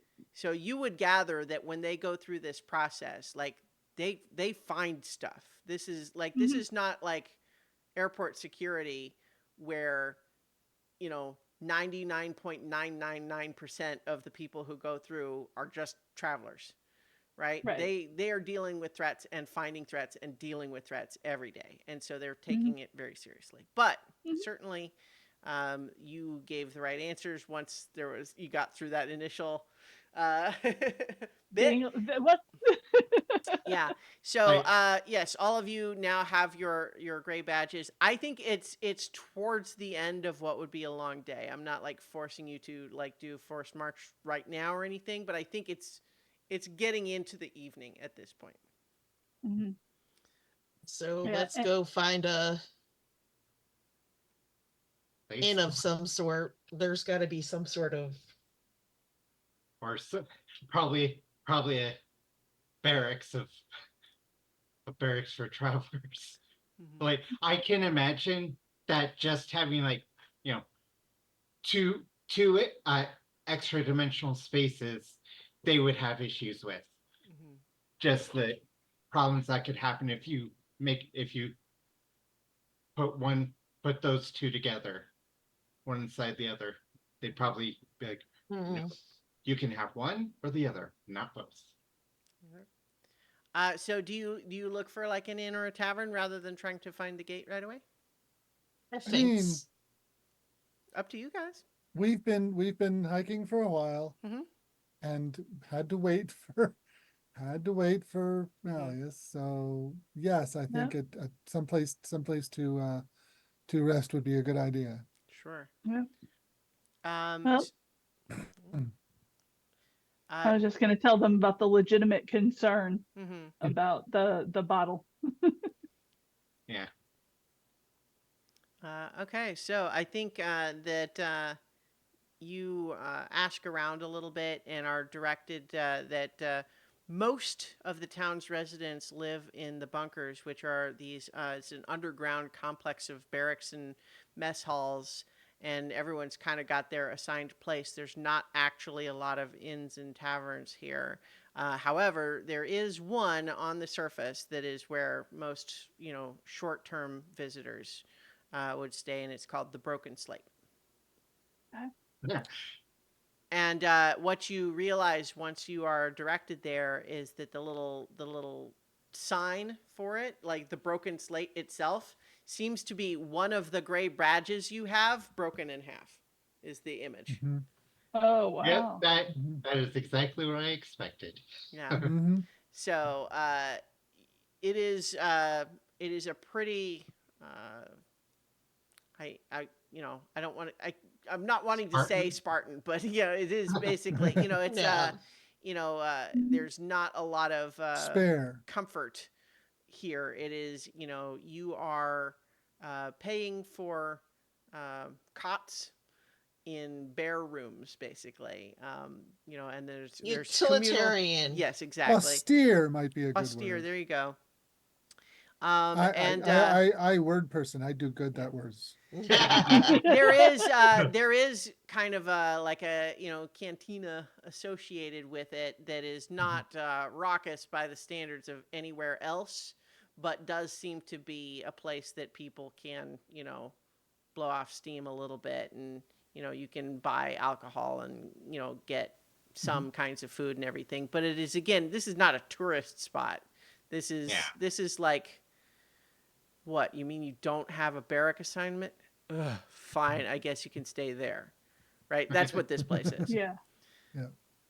And so, I think, there are, I think you can pay extra for rooms that are private in that there are four cots in them. And so Hmm. you can choose if you want to get one of those rooms and either have four people in it or not, as you like, but that's what the room is. Clearly, this plane has not discovered military contractor per diem guy. I was about to say, so yeah, we're in basically a military run hostel. Yeah. And I think part of what you're realizing too, as you kind of observe the city a little bit, is that what you read about how everyone has a rank and everything. Um, you are visitors. You do not even rank. You are below Oh, Yeah. private. You get nothing. So it's quite possible that if you have risen to a rank of privilege, then you might actually have some nice stuff. But not Yeah. visitors. Mhm. Visitors have No. nothing. They're Yeah. not even here to help fight. Yeah. Why do they get anything? If they Yeah. can bring in money, then maybe they get something. We'll take their money. That's fine. That's Yeah. that's basically the city's attitude towards visitors. Right. Mhm. Basically, and and we're hoping that Mhm. once we get if you allow us to get to where we need to go, Mhm. we can leave and not take any more resources. Well, anyways, So it's probably not a cheery evening, but you can Oh, certainly get some rest. Tell me, unless tell me if you well, want I to. will Mhm. in the section where um the the drinking part Mhm. happens. Cantina. I am going to do I'm going to feel out my thing by song and story of battles Sure. and see if I can at least get a some sort of appreciation that way of, Mhm. hey, at least it's entertaining and possibly also educational. All right. Yeah. and possibly find out what the procedure might be for getting access to the gate. Yeah, but first I want to make a good impression. Sure. Mm-hmm. So yeah. Go ahead and make a performance check. Performance. Baker's 20. That's not bad. That's not bad at all. I think you find that this is, I want to like the vibe here in a way is like in the Blues Brothers movie where they go to Bob's Country Bunker and Yeah. they try their regular set at first and it just they get bottles thrown at them and everyone's booing, but then Yeah, when but they then start they playing find the Rawhide right. everyone's like, oh Yep. yeah, we love this. And so I think all of the songs that that are about like war and fighting, you get a good response for. And the instant you start anything that's about anything else, everyone's just immediately like, So March of get Cambriff back time to the war again. songs. Yep. Yeah.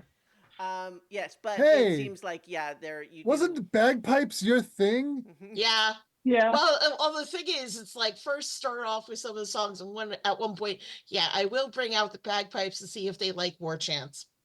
Mhm. I mean, have a hard time believing that they wouldn't Yeah. like it. Yeah. bagpipes were invented to To scare scare. Englishmen, okay?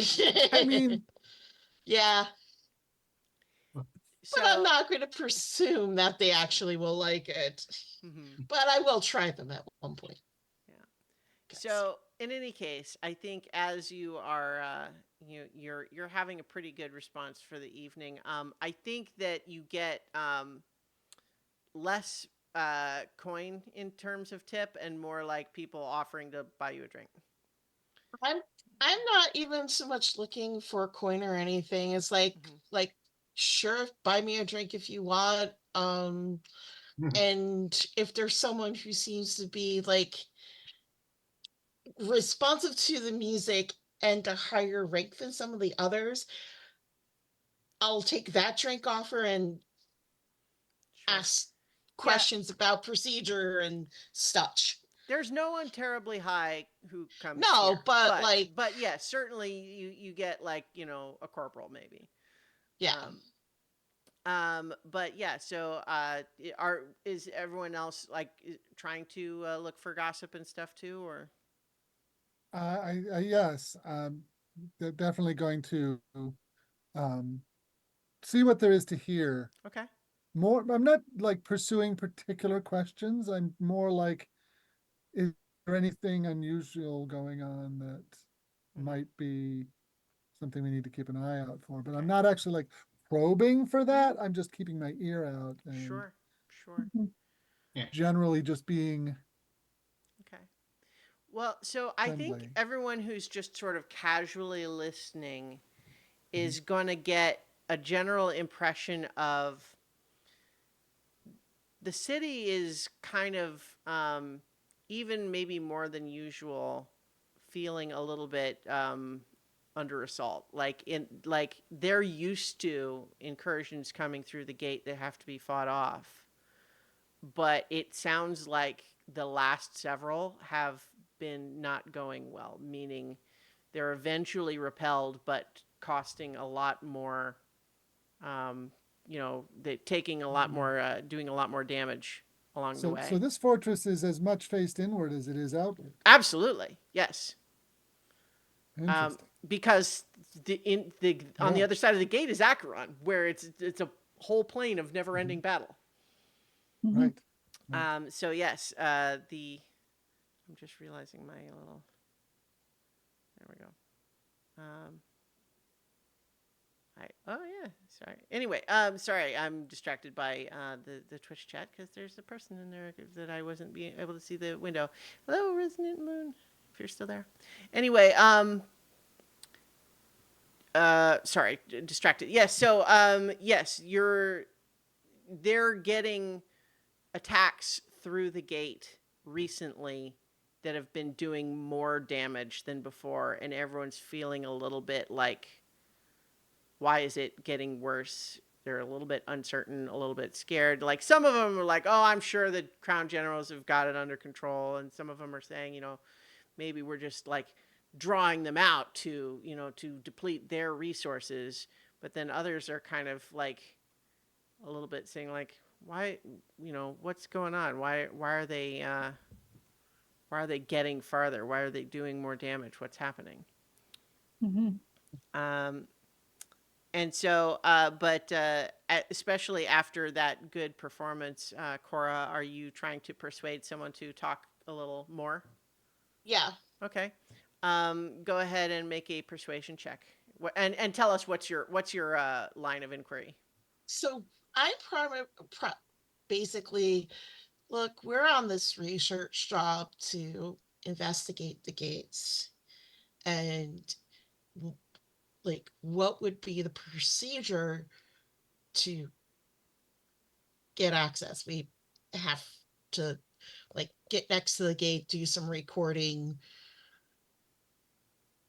and then go on to we're doing this across the whole plane. Mm-hmm. So like, what's the proper procedure? We don't want to. Sure. Go ahead and make a persuasion check with advantage from your good Okay. performance. All right, Ooh, 22 high. 22 is pretty good. So I think that you've got a corporal here who's had a few drinks and got a little misty-eyed after one of your you know, the boys in my unit, were my brothers, and I'm the only one left, and now I'm sad. That sort of song. Okay, I'm thinking just about anything from Kipling right in my head. Sure. Or for that yeah. matter, Barrett's Privateers. Yeah, but Oh, so there's that. No, that's more sailors. But in any case, yeah, one of those got him a little misty-eyed, and I think you kind of inquire, and what he says is, well, I mean, right now, like normally you could go down to the gate just by going up to the level and talking to the checkpoint official, but it's sealed right now because of all the attacks. We don't know when they're coming. We can't afford to let it just remain open, so that it's gates closed right now, all the access to it is sealed. You'd need the permission of a major or higher to access it right now. But if you I don't want this to get around, but I think some of the officers are a little suspicious at how effective some of the last assaults have been. I bet you they're looking for a spy. Oh, like someone who might be helping them out a bit too much. All Yeah, right. yeah. They're getting intel somehow. That's a problem for everyone. Yeah, I mean, you hate, you fight with your comrades every day, and you hate to even consider the idea that one of them might somehow be actually Yeah. a traitor, but they don't know how else to explain it.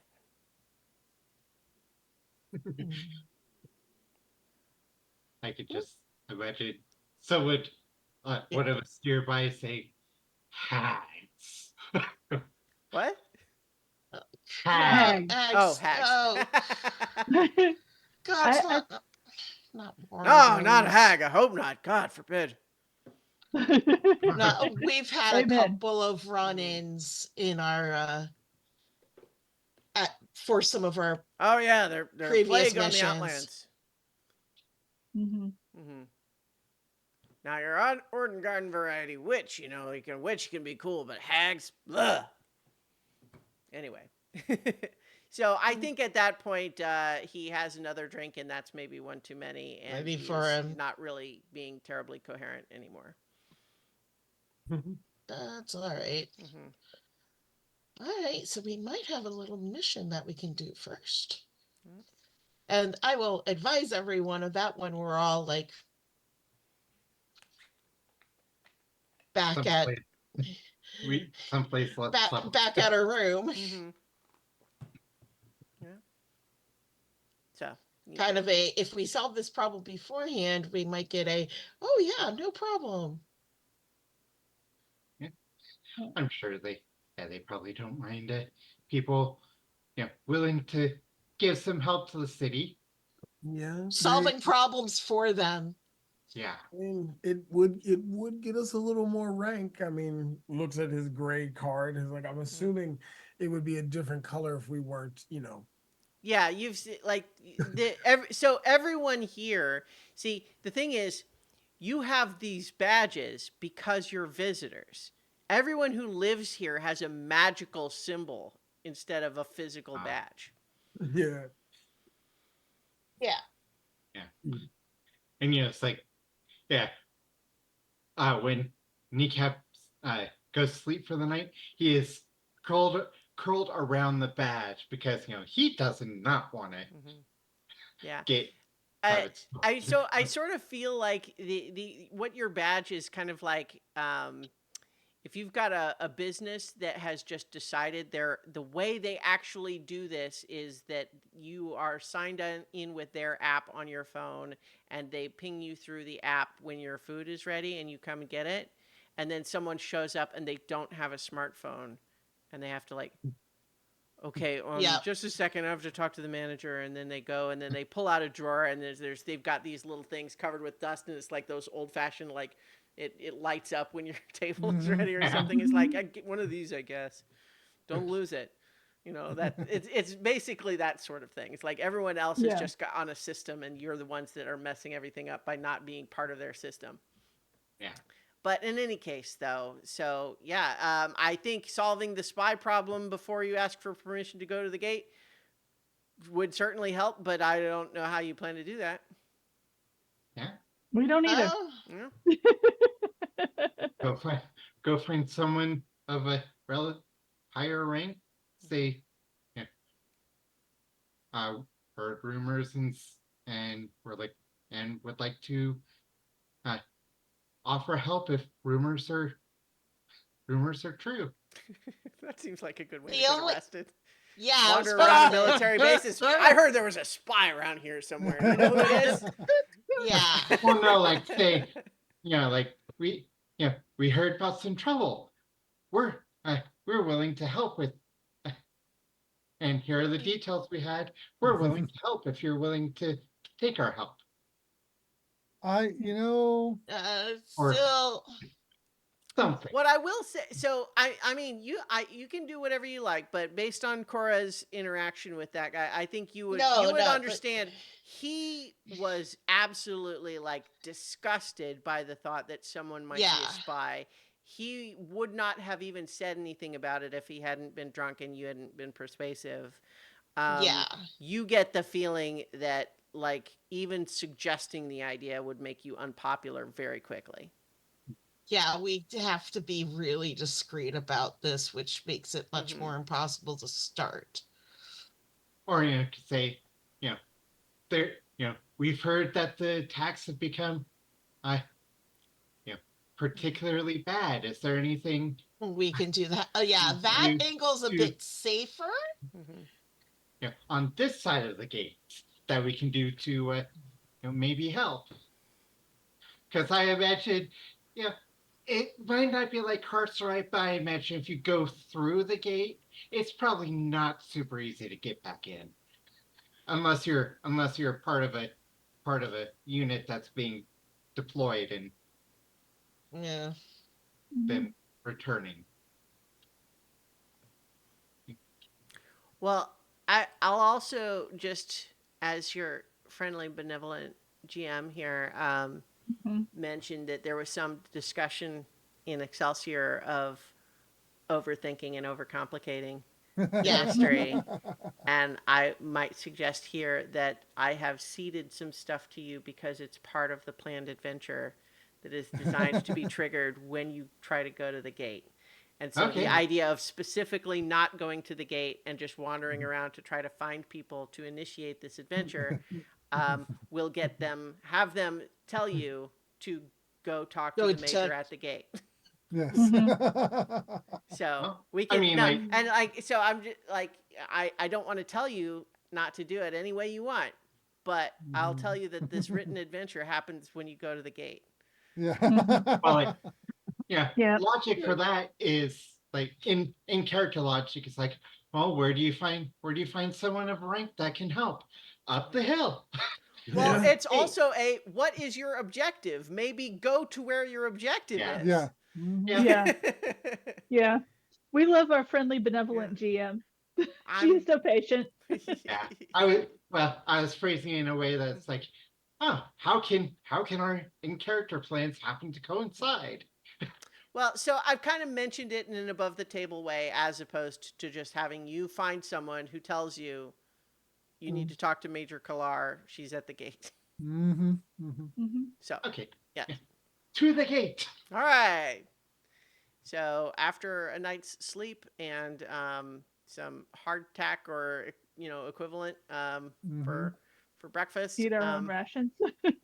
well, you're certainly allowed to eat your own rations. If they have perfectly nutritious rations here. You know, Mhm. people are fighting worse here. They need nutritious No. food. It's not delicious. Hey, It's every also, army needs a cook. Yeah. yeah, but also by us using our own rations, we're not imposing on Mhm. the current supply. Yeah. So Uh, yeah, trading gold for rations would probably balance that out in their mind. mhm. Yeah. So in any Okay. case, Regard. so you are directed that if you have any questions about the gate is up at that top district. Um, it's accessible from up there.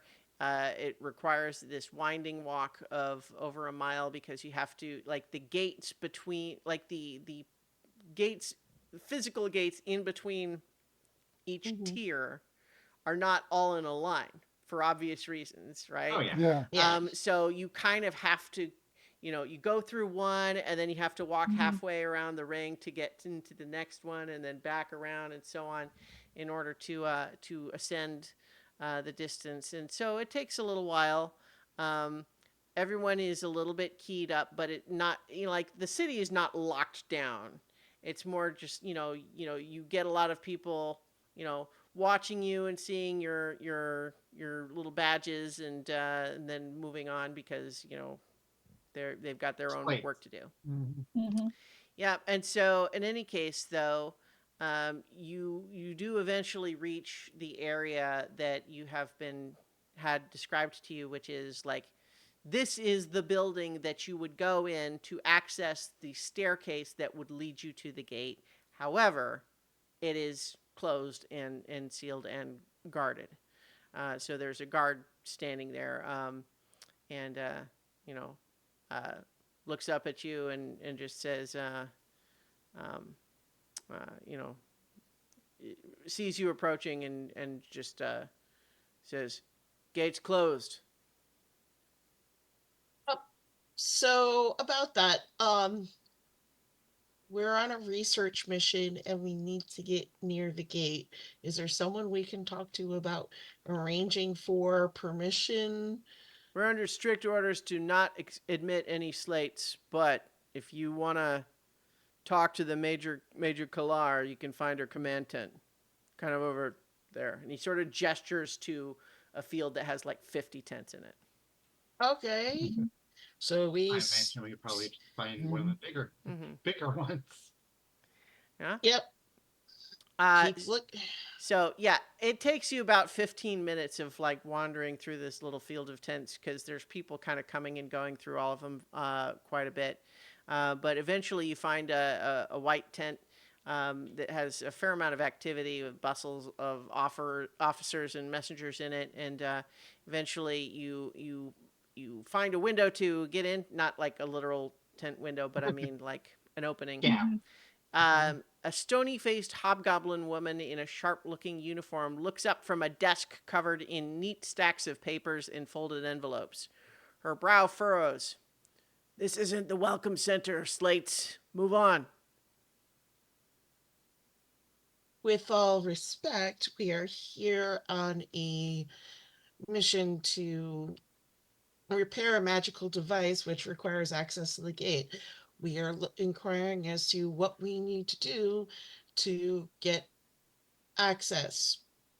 Any particular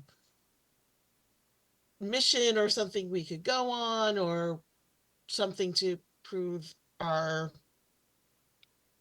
trustworthiness or otherwise help you, we're willing to do.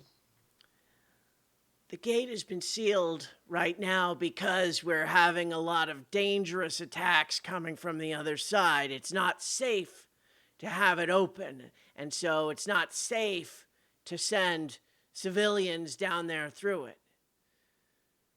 But you did say you're adventurers? Yes, yes, Looking around at all of you, and we're definitely a motley crew out of them. Let's see. Well, I maybe could use a team that's outside of our normal chain of command right now. We're definitely outside your command zone. If you need access to the gate, tell you what we can do.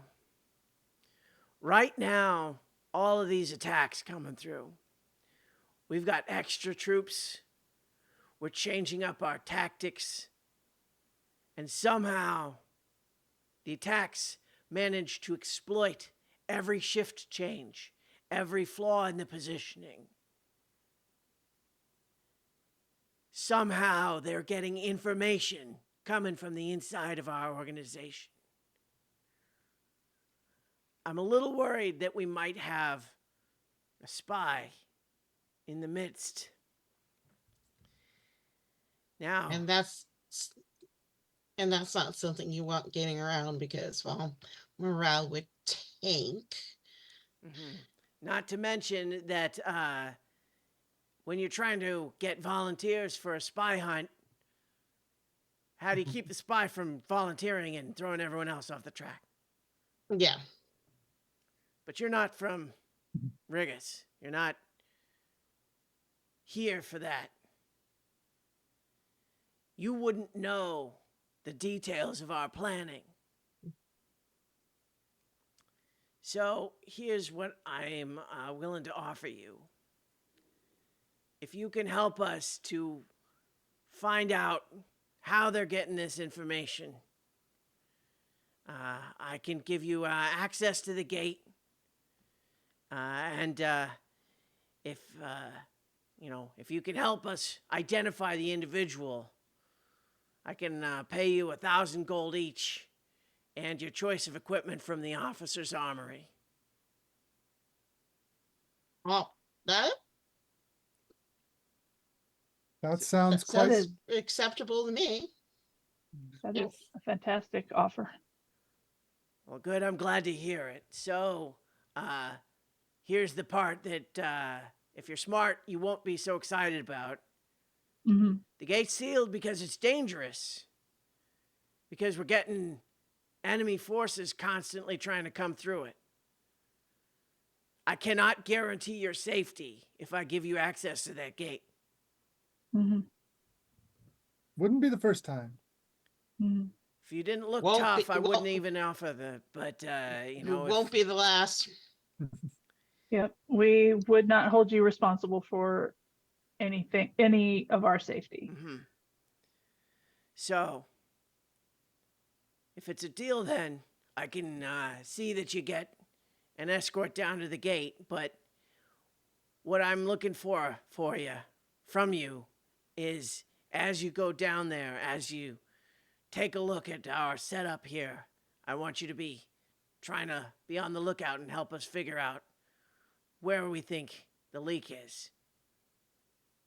Mhm. All right. Can do that. All right. So, if you're ready, I can escort you to the gate now. Mhm. Ready. Okay. We're ready and waiting. All right. And well, Spidey senses up the whole entire time. Sure, sure. Oh yeah. So she says, "Let me give me just a moment," and she has like a stack of things that she quickly like is obviously sort of like skimming and signing a couple of things, perhaps a little bit hurried. But then she hands those to a messenger and then stands up herself. And so this is Major Kira Nira Kalar. And I think let's see if we have got a good. No, that's not a very good. It's not a bespoke piece of artwork. It's just a generic token. So I'm not gonna bother showing you the handout for that. But yeah, so she gets up and she is escorting you back to that gate where the soldier who previously denied you entry neatly stands aside saluting. And through there, you realize that there is a very, very long iron staircase that is taking you deep underground.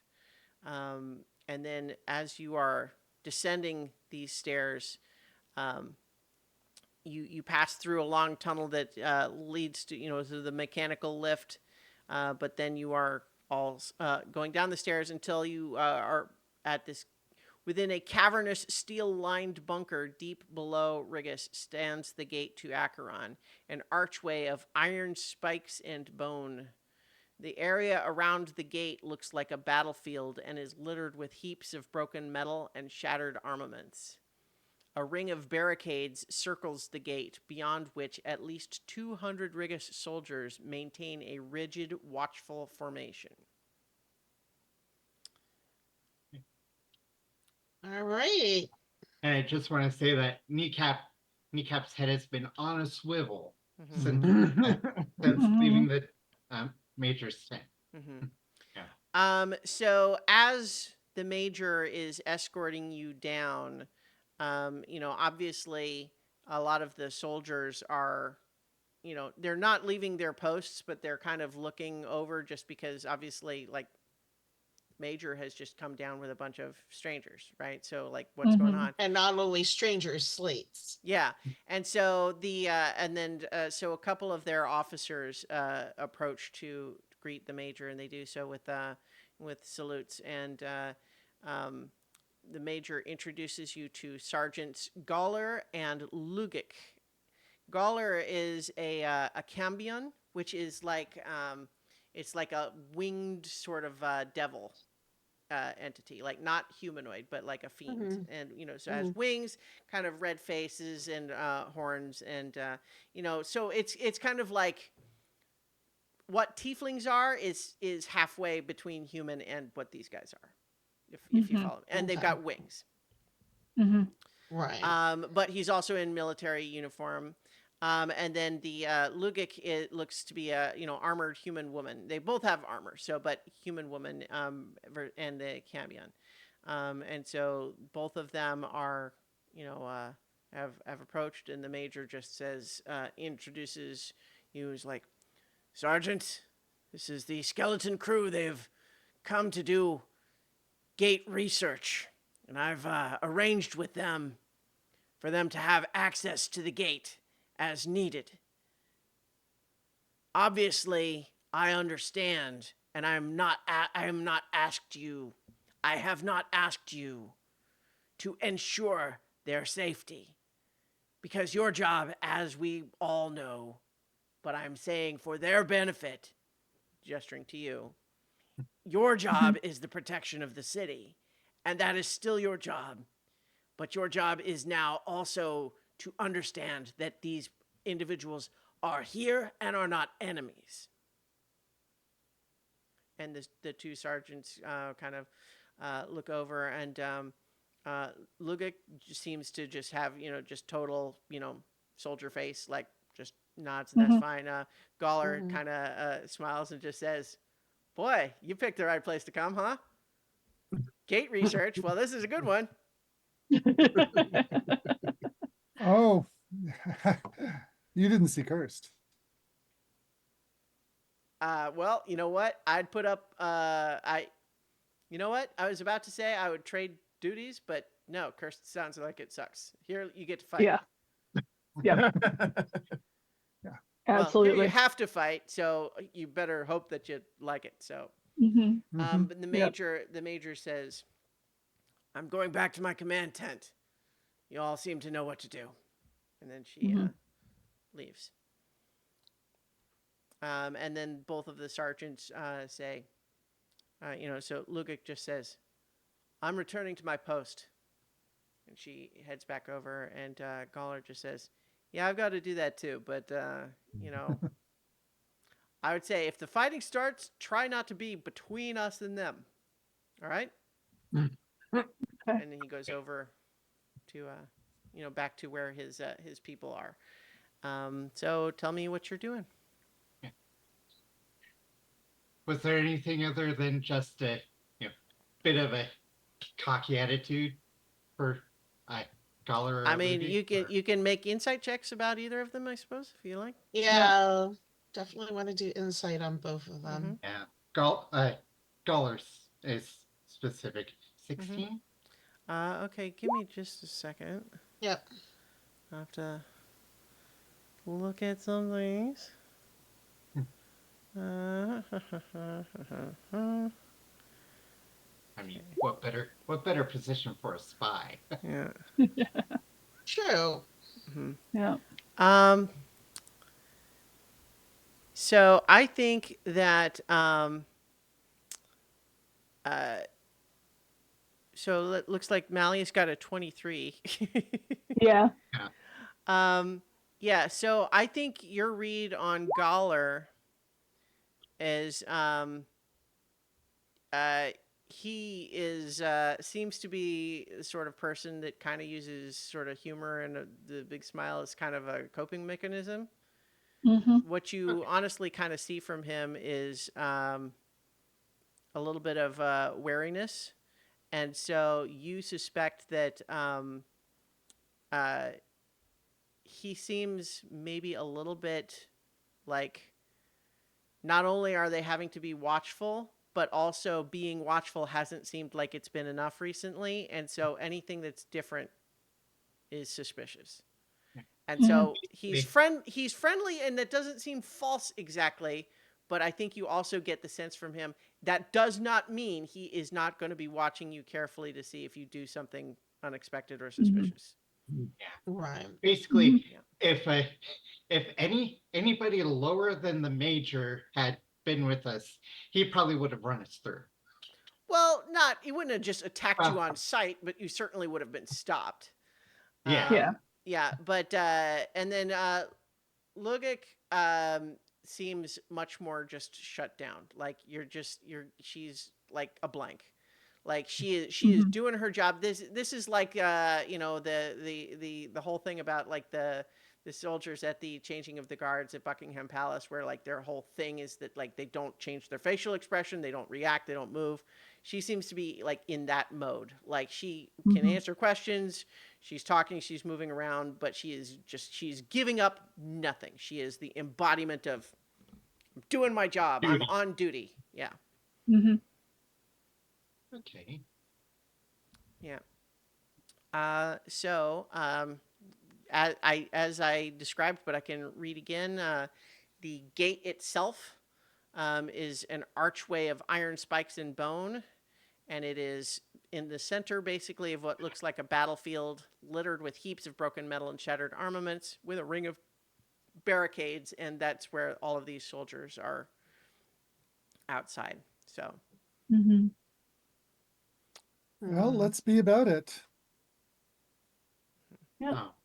Well, I want to keep an eye, like they're like, okay, we're going off to our separate mhm. duties, but like I want to kind of like, all right, does anyone seem like they're Kneecap's instinct is to like it's like I know we're attracting attention. Hmm. Is there Mhm. anyone inordinately paying attention to us? I mean, um, I think that's a hard question to answer because you know what I mean. It's kind of like Mhm. you want to casually make insight checks on 200 people. You know what I mean? Yeah. Like it's like Yeah. because Yeah. what we just established is everyone is interested. Mhm. Right. So trying to Yeah. distinguish, well, who seems too interested seems like a really difficult question. Okay. I don't think you're going to be able to just tell that by looking at the crowd. Okay. So Um, do we want to go ahead and get the description part over with Hmm. and see what happens? I think that may be the best way to go. yeah.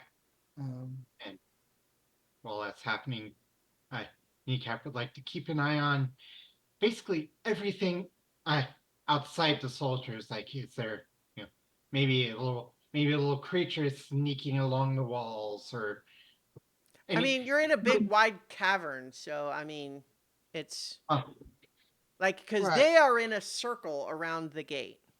yeah. Mhm. Mhm. I Okay. Basically, like keeping an eye on you know if there's something that you know Okay, yeah. yeah, how do other. they how do they spell one another? Do they like is it a like a rotation?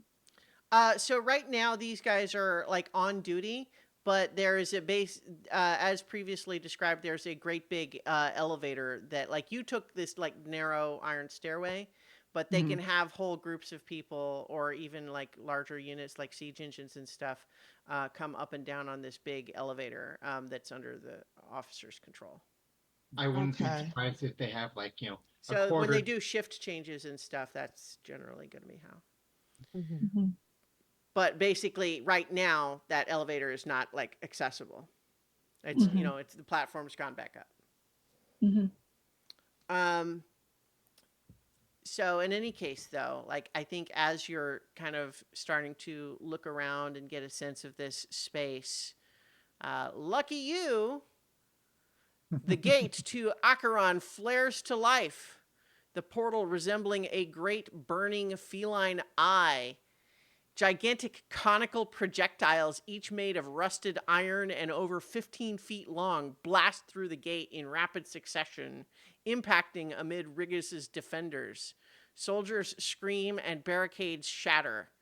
Then a wave of berserk invaders charges through the gate. And something that should be clear here is that although the gate is an archway, soldiers are coming through it in both directions, basically, and flooding out to. oh, yeah. Yeah. Okay. Well, that's good Mhm. information to know for the recording part, but Hmm. we have a battle on our hands. Yes, and so I'm going to take us to the gate to Acheron map. Now, one thing about this map is that it is specifically designed in such a way that there is a lot. Like it looks like you're kind of isolated right around the gate here, but it should be remembered and understood that a battle is going on all around you.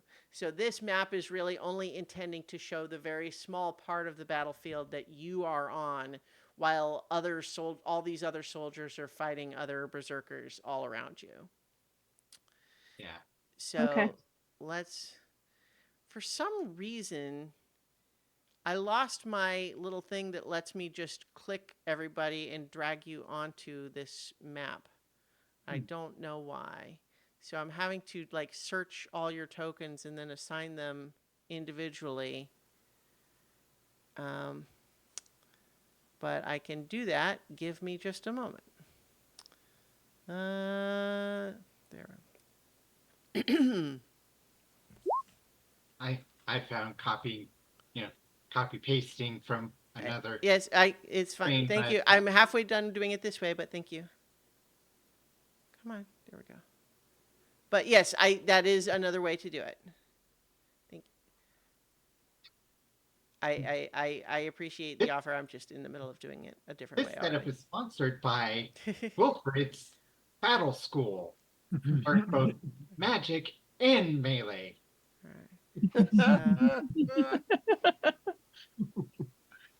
All right. Oh yeah, we Uh, forgot to do that. Yeah. Yep. Okay, so as I put you on the map, feel free to go ahead and kind of figure out how you're arranging yourself. As you see this, let's see, who am I still missing? Me. Oh, right, yep. Battle all around.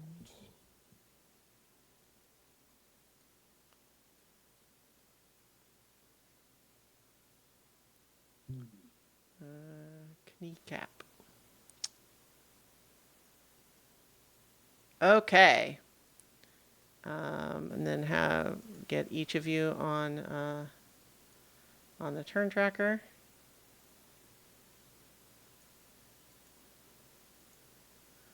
Okay. So actually, is that I messed it up? I messed something up. Okay, I'm re-adding Cuspid. Okay. Oh shoot, did I do that? Okay. All right, so all of you should roll for initiative. Yep. And I am highlighted.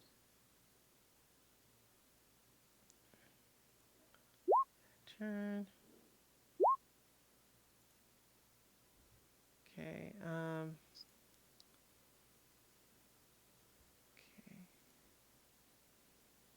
All right, and then I should. So I prepared for this one less because I assumed you were going to Automata next, which is fine. This is not a problem, but it does just that's part of why I was. So bear in mind that these barricades that are on the map here, these little fence-looking things, to move past one of those does require, like, to move over it requires an acrobatics check. Anywhere you see that these craters or heaps of debris are difficult terrain. And so I think that as you see this attack happening, 5 of these berserker warriors that are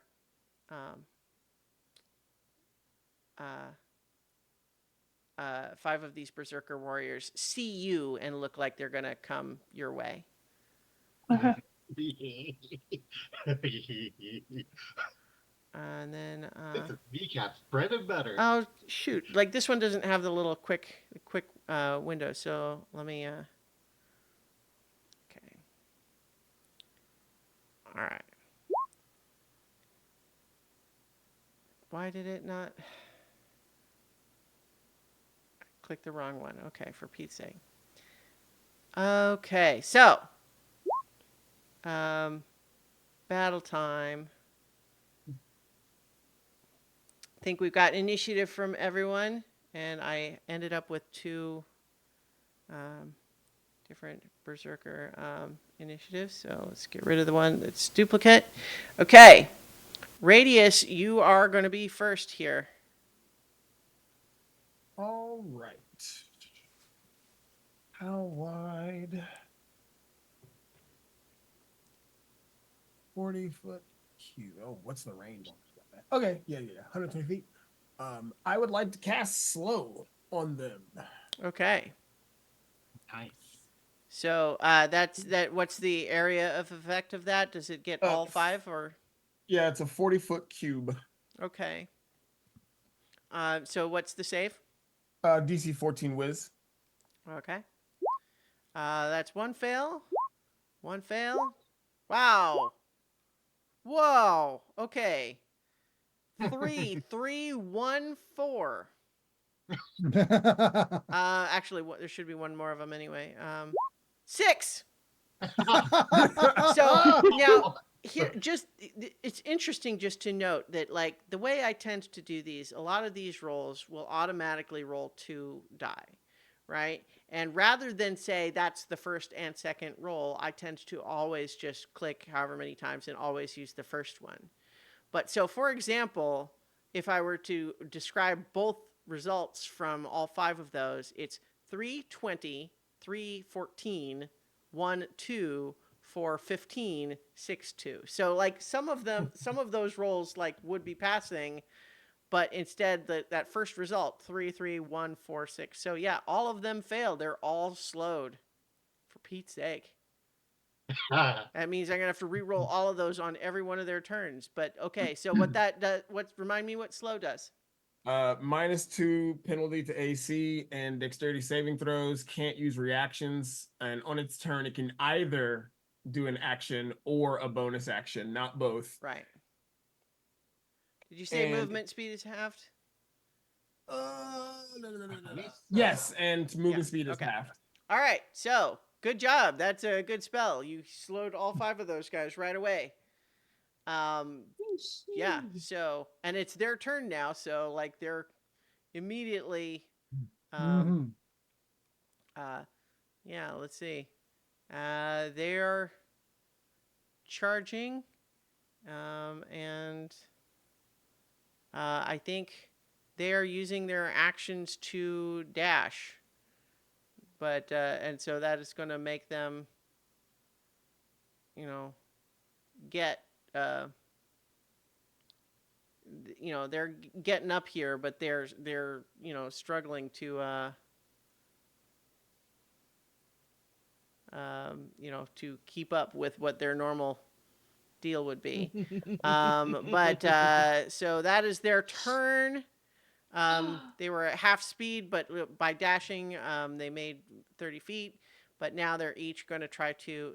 I assume they get to roll at the end of every turn. Yes, I think so. Okay, so let's try this again. 7, 19, 13, 17, 13. Okay, so it looks like you said 14. So 2 of them. So 2 made it. Yeah, so 2 of them are no longer slowed at the end of that turn. Okay. Yeah, but you saved us a whole round of attacks by that, so. Yeah. Oh yeah.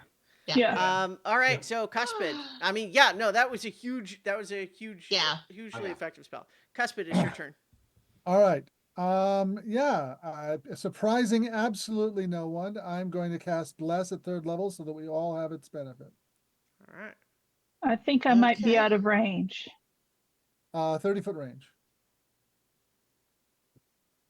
Yeah. Then I'm 20, right on 30. the edge. You're right on the edge. Yes, but you are at 30 feet, so that means you are in range. Yep. And after that's cast, I'm going to take cover behind this barricade. Okay. All right.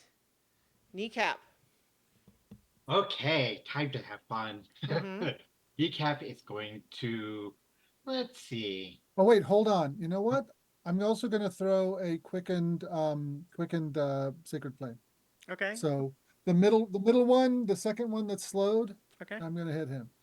All right. Should have a penalty on his. Yep. Yeah, -2. -2 on AC, I think you said. And dex saves. Okay. It's because Sacred Flame's dex, right? Yeah. Yep. Okay, so for he got a 10 on the dex save, so -2 is an 8. That would be a failure. Oh, gods, ignore that. That's No. fine. Okay, so Sacred Flame damage.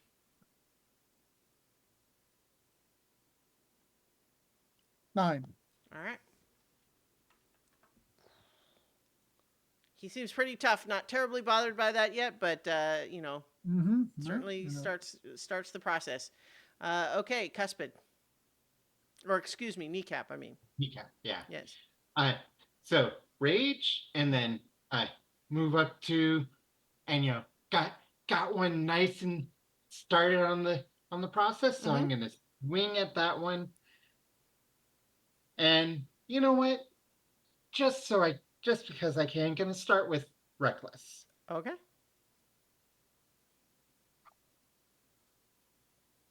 That is a 26 to hit. Yeah. For 15 damage. All right. Max damage. Nice. And then second attack. That is 25 to hit for 14 damage. Mhm.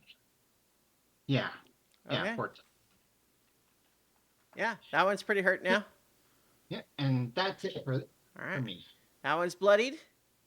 Malleus. All right. Let's see. Eldritch Cannon create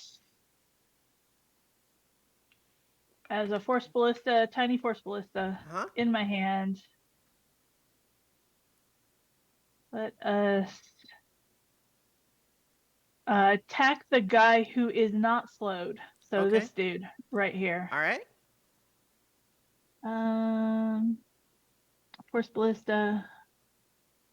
That's not gonna do anything. That's a 12 to hit. These guys are unarmored, and so that does. Oh, you're right. Actually, 12 does not hit when they're not slowed.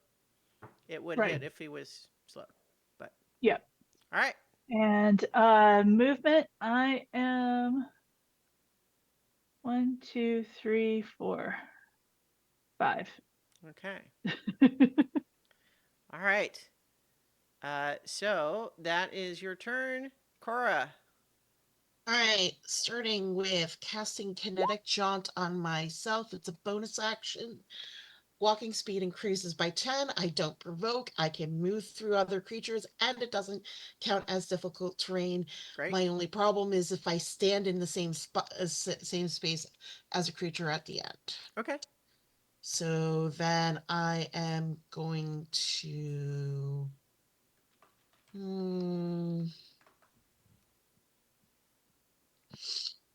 move to over there. Move to over here so that I can catch these 3 Mm-hmm. in a spray. Yeah, prey of cards. Is that a cantrip? Oh wait, no. Um, all right, if that's the case, then I am not going to move over there right Well, so now. right now, the slowed ones can't take reactions right now. So the Well, ones I with don't provoke anyway. I know. I'm just saying that, like, if you wanted to change your mind about the kinetic jaunt, but you tell me. I want to be able to move without. Yeah, no, that's fine. So just tell me what you. So the other one, I'm going to cast it and going to move at least further back, and then with the cantrip, Vicious Mockery on. See which one's had most damage so far. The One only right in one that front has of taken the- any hits is kneecap. That one? The one in front of kneecap. Yeah. All right. Well, he can get Vicious Mockery. Okay. So that is a Wisdom 16. All right. Wow, he just rolled exactly 16. So that's None. Mm-hmm. yeah, that's none. Yeah. So. Yeah, you've. Yeah, that unfortunately doesn't But hit at him. least it's only a cantrip. Yeah. All right, someone for me, please roll a d10. I will.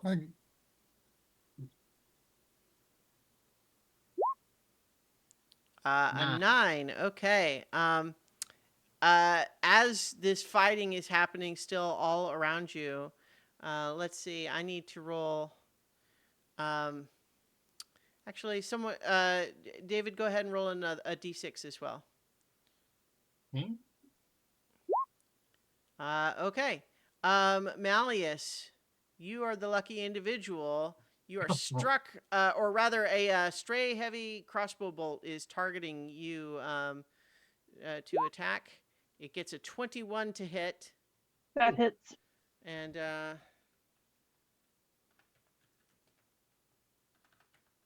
it does 10 piercing damage to you. All right. And then at the end of this battle, or rather, end of this round of battle, you all remember too that like certainly the fight here is important, but also part of what you're here to do is to try to see if you can figure out what's happening, right? Like, Mhm. Yeah. so what I'm going to tell you right now is that if you want to use your action to watch for something unusual, you can do that. Mhm. Otherwise, you're too focused on fighting.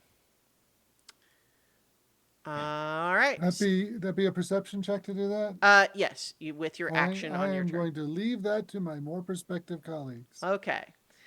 So Radius, we are back up to your turn. Righty. And with that case, I would like to actually probably. We'll just make it safe. Let's see. Bonus action, Misty Step. Mhm. Boop. Away from those gentlemen. Uh-huh. And I would like to use my action to look around and see if I see anything weird. Okay, make a perception check. 14. Okay. With a 14, you are looking around and you spot Sergeant Lugic, or Lugic. I don't remember how I said it before. Lugic, the human woman one. You spot her fighting with a berserker, but when you're watching her, that looks like stage fighting. It looks like that berserker's not actually trying to hurt her. And for that, and vice versa, it looks like they're struggling with each other to look like they're fighting to casual observer. Okay. How? This is for something I may do next turn, but how far are they from me? Do I know? They are a ways away, not on the map. Okay. Yeah. I mean, you could like yell at her from here, but she's not on the map. Okay. No, I was gonna take a pot shot with a firebolt at the berserker next time to see how she reacts to it. Okay. Yeah, you can do that on your next turn if that's all you want to do. Okay. All right. Alrighty. And that'll be it. Okay. It is now the berserker's turn. Kneecap, with your decision to Reckless. attack recklessly, these guys are all gonna surround you here. Yep. They three of them are still slowed, but they can still take their action, and they don't need the extra movement. So they're basically, you're gonna get 5 attacks with advantage against you here. That's a 12. Miss. Yeah, 21. Hit. 13. Miss. 14. Miss. Crit. That hits. Yeah. So that's going to be, let's see, 9 plus 18. So 27 total slashing damage. But of course you're raging, so that would be, 13. 13. Yeah. Yeah. All right. So that is, and now the 3 that were still slowed are going to try to beat it. So it's 11, 13, 3. So there's the slowed ones are still slowed. Nice. All right. Cuspid. All right. Time for Guiding Bolt. I'm going to cast its 2nd level. Mm-hmm. Targeting the one closest to me. Okay. Oof. Only a 10. Unfortunately, 11 is what you need for the slowed ones. So All right. yes, the Bless? guiding bolt goes wide. Oh, but you're blessed. Oh, yeah, With your yeah, own yeah. bless. Yes. So, I mean, minimum you could get is a 1. Mm-hmm. 12. Yeah. Well, but I mean, that's 11 is what you needed for the slowed ones. Okay. Well, then there we go. Here's the damage. Mm-hmm. That's I'm gonna spend a sorcery point Mm-hmm. to empower and reroll 2 of those dice. Okay.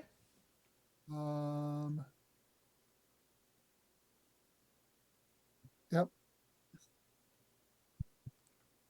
Yeah. So instead of 16, it's 18. Didn't do that much different, but All right, and then that one is now glittery. yep. All right. Kneecap. Actually, Yeah. What? yep, that's fine. That's Okay. fine. I don't want to go too hard with the sorcery points. All right. Yeah, I'm gonna go ahead and continue. You know, going at the Yeah. Okay. when I softened up. So Reckless also again. go reckless. Yep. Okay. That is a 26 for 9 or 11 damage. All right. And 27 for 15 damage. Okay. And with my sickle is a 28. That was a crit. So Okay. Yeah, you kill that one. okay, Yeah, that one's dead. cool. Yep. Okay, All and right. yeah, I'm gonna just go ahead and stay where you are and look around at the other berserkers with a possibly slightly matching expression. How long does it take to use the Mimir? Is that one action? A full minute. Full Yeah. minute. Okay. Yeah. All right. Yeah. So Yeah. All right, Malleus. All right, I am going to take a look around and see if I can see anything else that is weird. So perception check, that is a 15. Okay. You also notice Sergeant Lugic stage fighting. Okay. All right, and bonus action.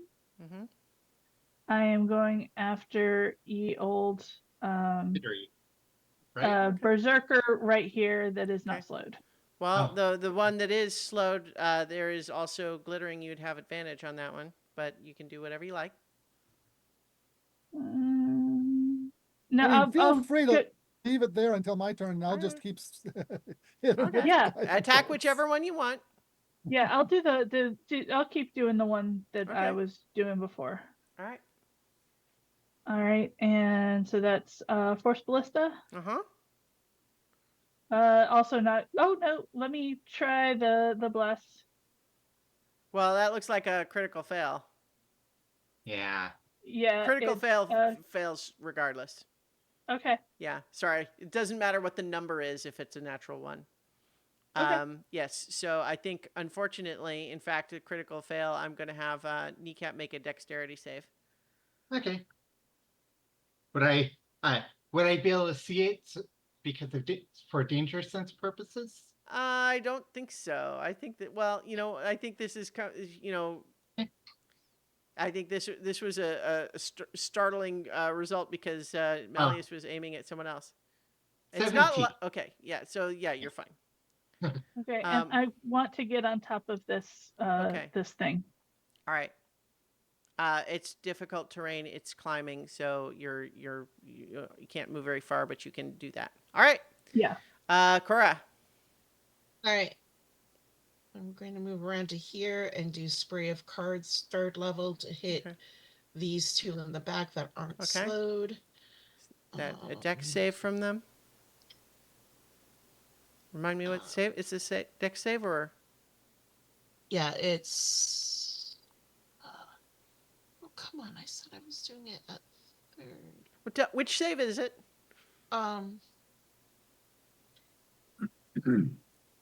Dex save. Yes. Okay, thanks. 16s. All right. They both fail.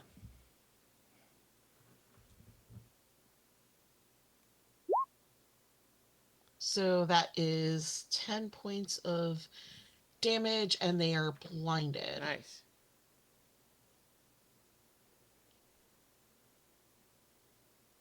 Okay. And that's it for me. Great. Okay. Someone roll a d10. I'll roll this time. Yeah.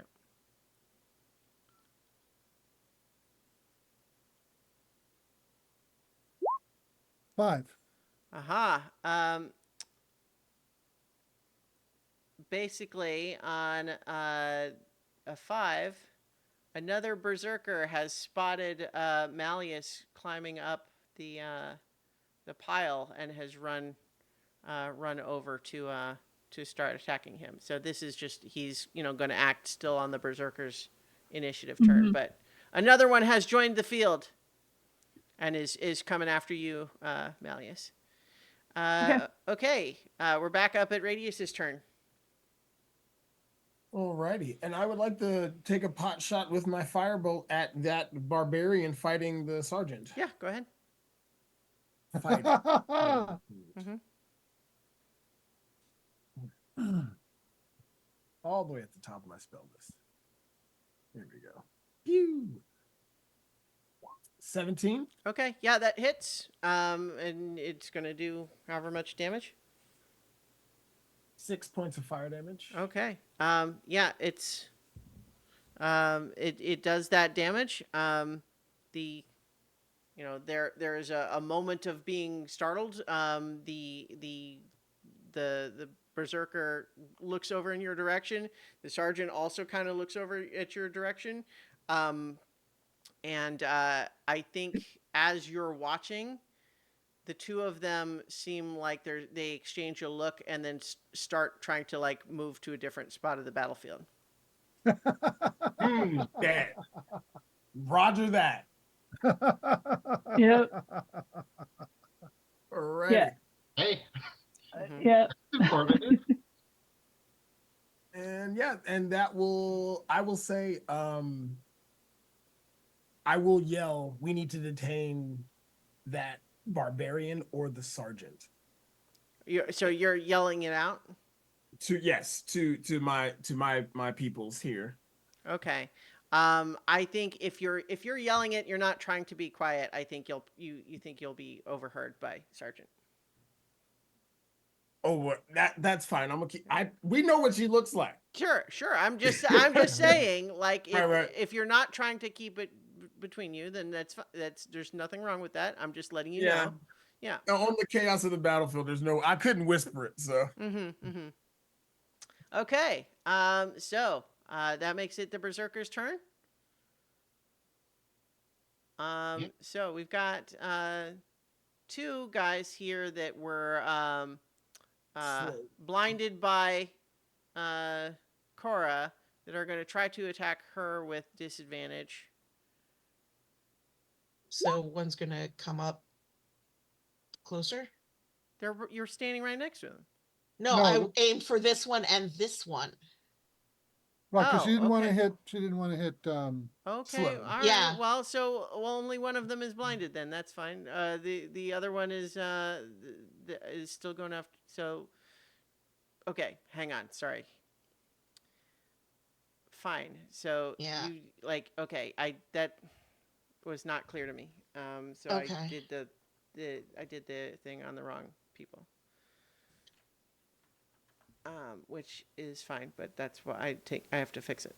Okay, Yeah. so one of the ones that you did the spray of cards on is attacking you at disadvantage, but he got a 21 with both rolls for 6 slashing damage. Alrighty then. Yeah. And then I think this other one that is right next to you also is going to try to attack you, but he's not at disadvantage, although he is still slowed, but it doesn't make a difference with the attack. He gets an 18 to hit That'll hit. for 11 slashing damage. Okay. All right. The other two here are attacking Kneecap. I think you did do Reckless again, right? Yep, I So did reckless, so yeah. So one is attacking two. regular because he's blinded, but against your Reckless, and that's only an 11 to hit. The other one gets a 20 to hit for 15, which would be 7 to you. Okay. This one back here, Malleus, is climbing up to attack you. Mhm. He gets a 17 to hit. That Just hits. Okay, for 12 slashing damage. And then we got to try to beat the slow. Is 1. It's 15, so I guess he beats it. And then the other one gets a 12, so he's still not. Alrighty. Yeah. And then the back two can save against blind. Do they have to keep saving, no, or is it it's- just No, one they until round? the end of their automatic, turn. Yeah. like at the end of their turn, they're no longer blind. That's I right. think it's probably until. Is you sure it's not till the end of your next turn? Spray of cards. Until the Until end the of end its of next its turn. next turn. Oh, okay. All right. Great.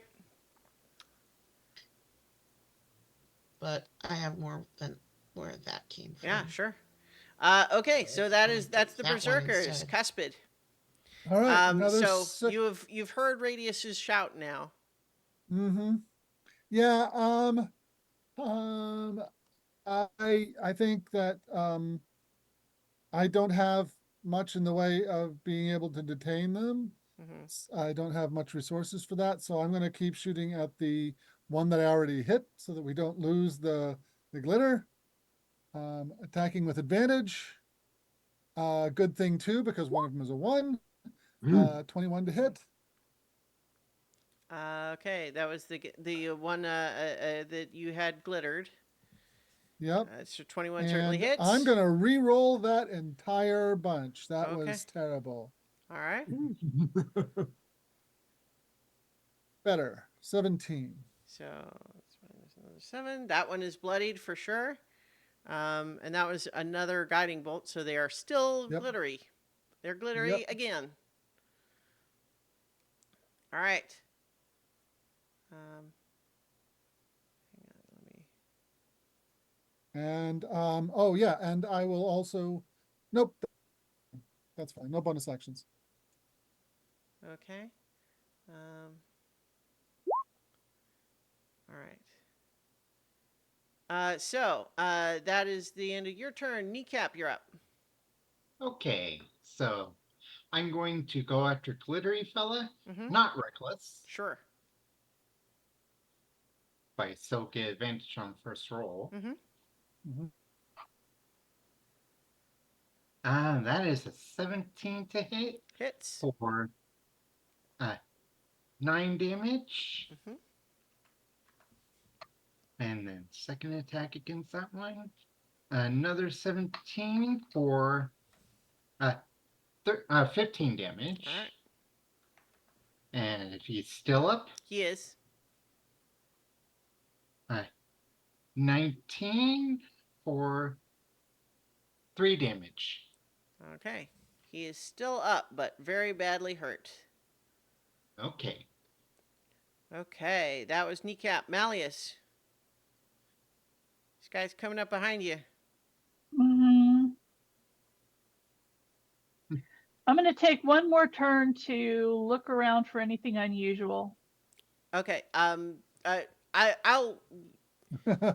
You guys have already seen the thing that you can do that you can see Okay. with that. Okay. I wasn't sure if there was Yeah, anything when else. What it- you when it was you repeated already once, know yeah. is Radius has said we need to detain Sergeant Lugic.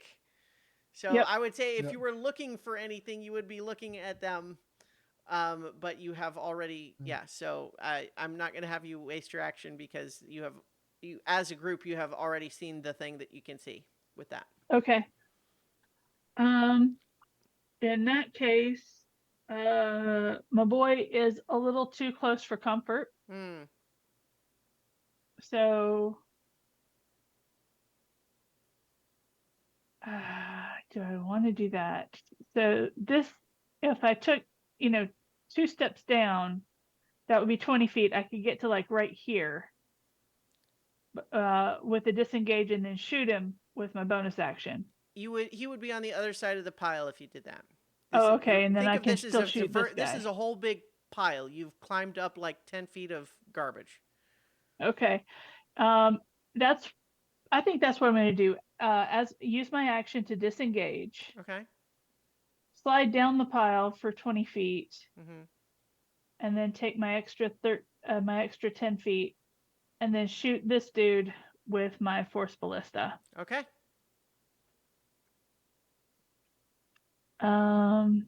Actions, bonus actions, Force Ballista. Come on. 17 to hit All right, that hits. for 7 points of force Okay. damage. And he's pushed 5 feet, but he's pushed into this dude, so I don't think anything really happens. I think you're kind of enough to the side that it would be pushed. How many feet? 5 feet? 5 feet. Yeah, so I think it kind of just pushes him back like that. Okay, All right. that's Malleus's turn. Okay, Cora. All right. So that hurt a bit.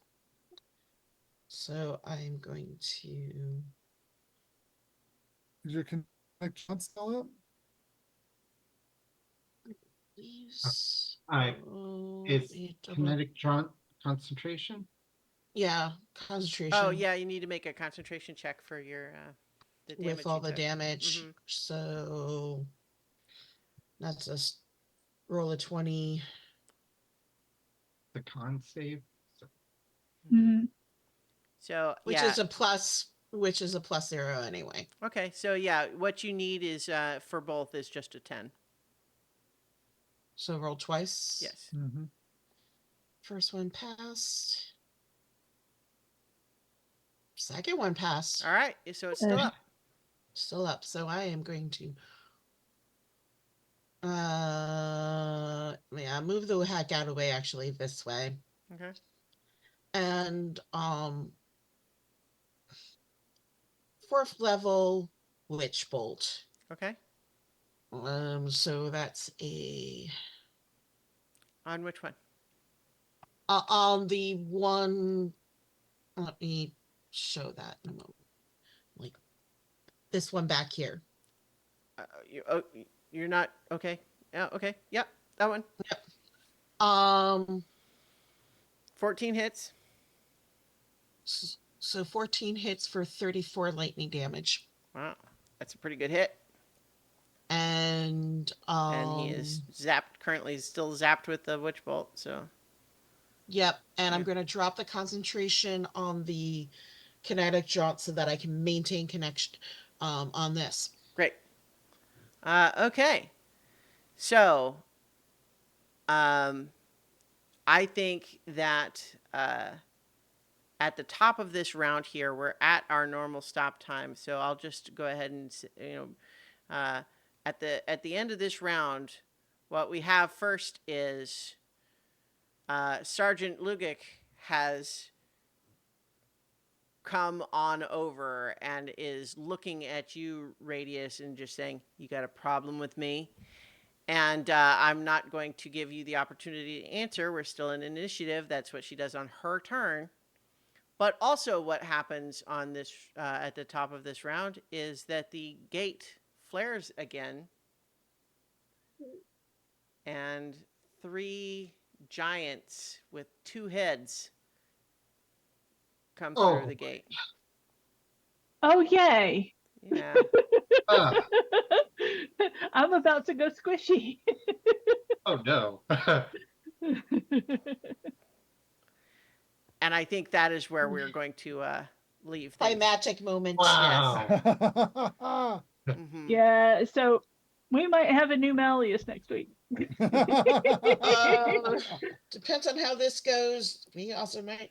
Well, we'll see. Listen, Because ow, Yeah. that was an ow. It definitely changed what I was about to do because I was definitely going to Misty step to the side closest to where they were, and I was going to burn a 4th level spell on whole person, but Yeah. change of plans. Well, so Cora, I'm just think how you were originally going to be moving Gonna over go. there and be standing right next to So I'm glad I came over this way now. when you did that, when you first moved up there, I was just like, Oh. Yeah. Then I realized, wait, I don't want to go closer to the gate. I'll Mhm. go No. this side. I really did. I was really hoping that they would have stayed slowed for one more turn because I was going to fireball them before you ran in. But I knew as soon as they all got slowed, I was like, oh, Kneecap's going in. I was like, there's nothing to stop Kneecap. And honestly, basically, if you say something like fire in the hole or some other thing, basically, if I'm aware of it, I can advantage on a deck save. So Okay. But All yeah, I was right. like, All right. In Well, any case, we have an exciting start to next week's session. yes, we have to leave Yes. things on a cliffhanger as you're all looking at just these these berserkers and thinking, yeah, we got these guys, no problem. And then you hear one of the other soldiers from across the way just go, here comes the second wave. Well, I figured we were going to be in a wave battle. Mm-hmm. Yeah. Yeah. Yeah. You've All right. never seen Malleus's eyes get that big. I Because he's just Listen, a little guy. mean, don't worry, I'm coming. Yep. I'm coming. Yeah. All right. So in any case, that's where we're going to leave it for tonight. But we will be back for more adventure on so many levels. How many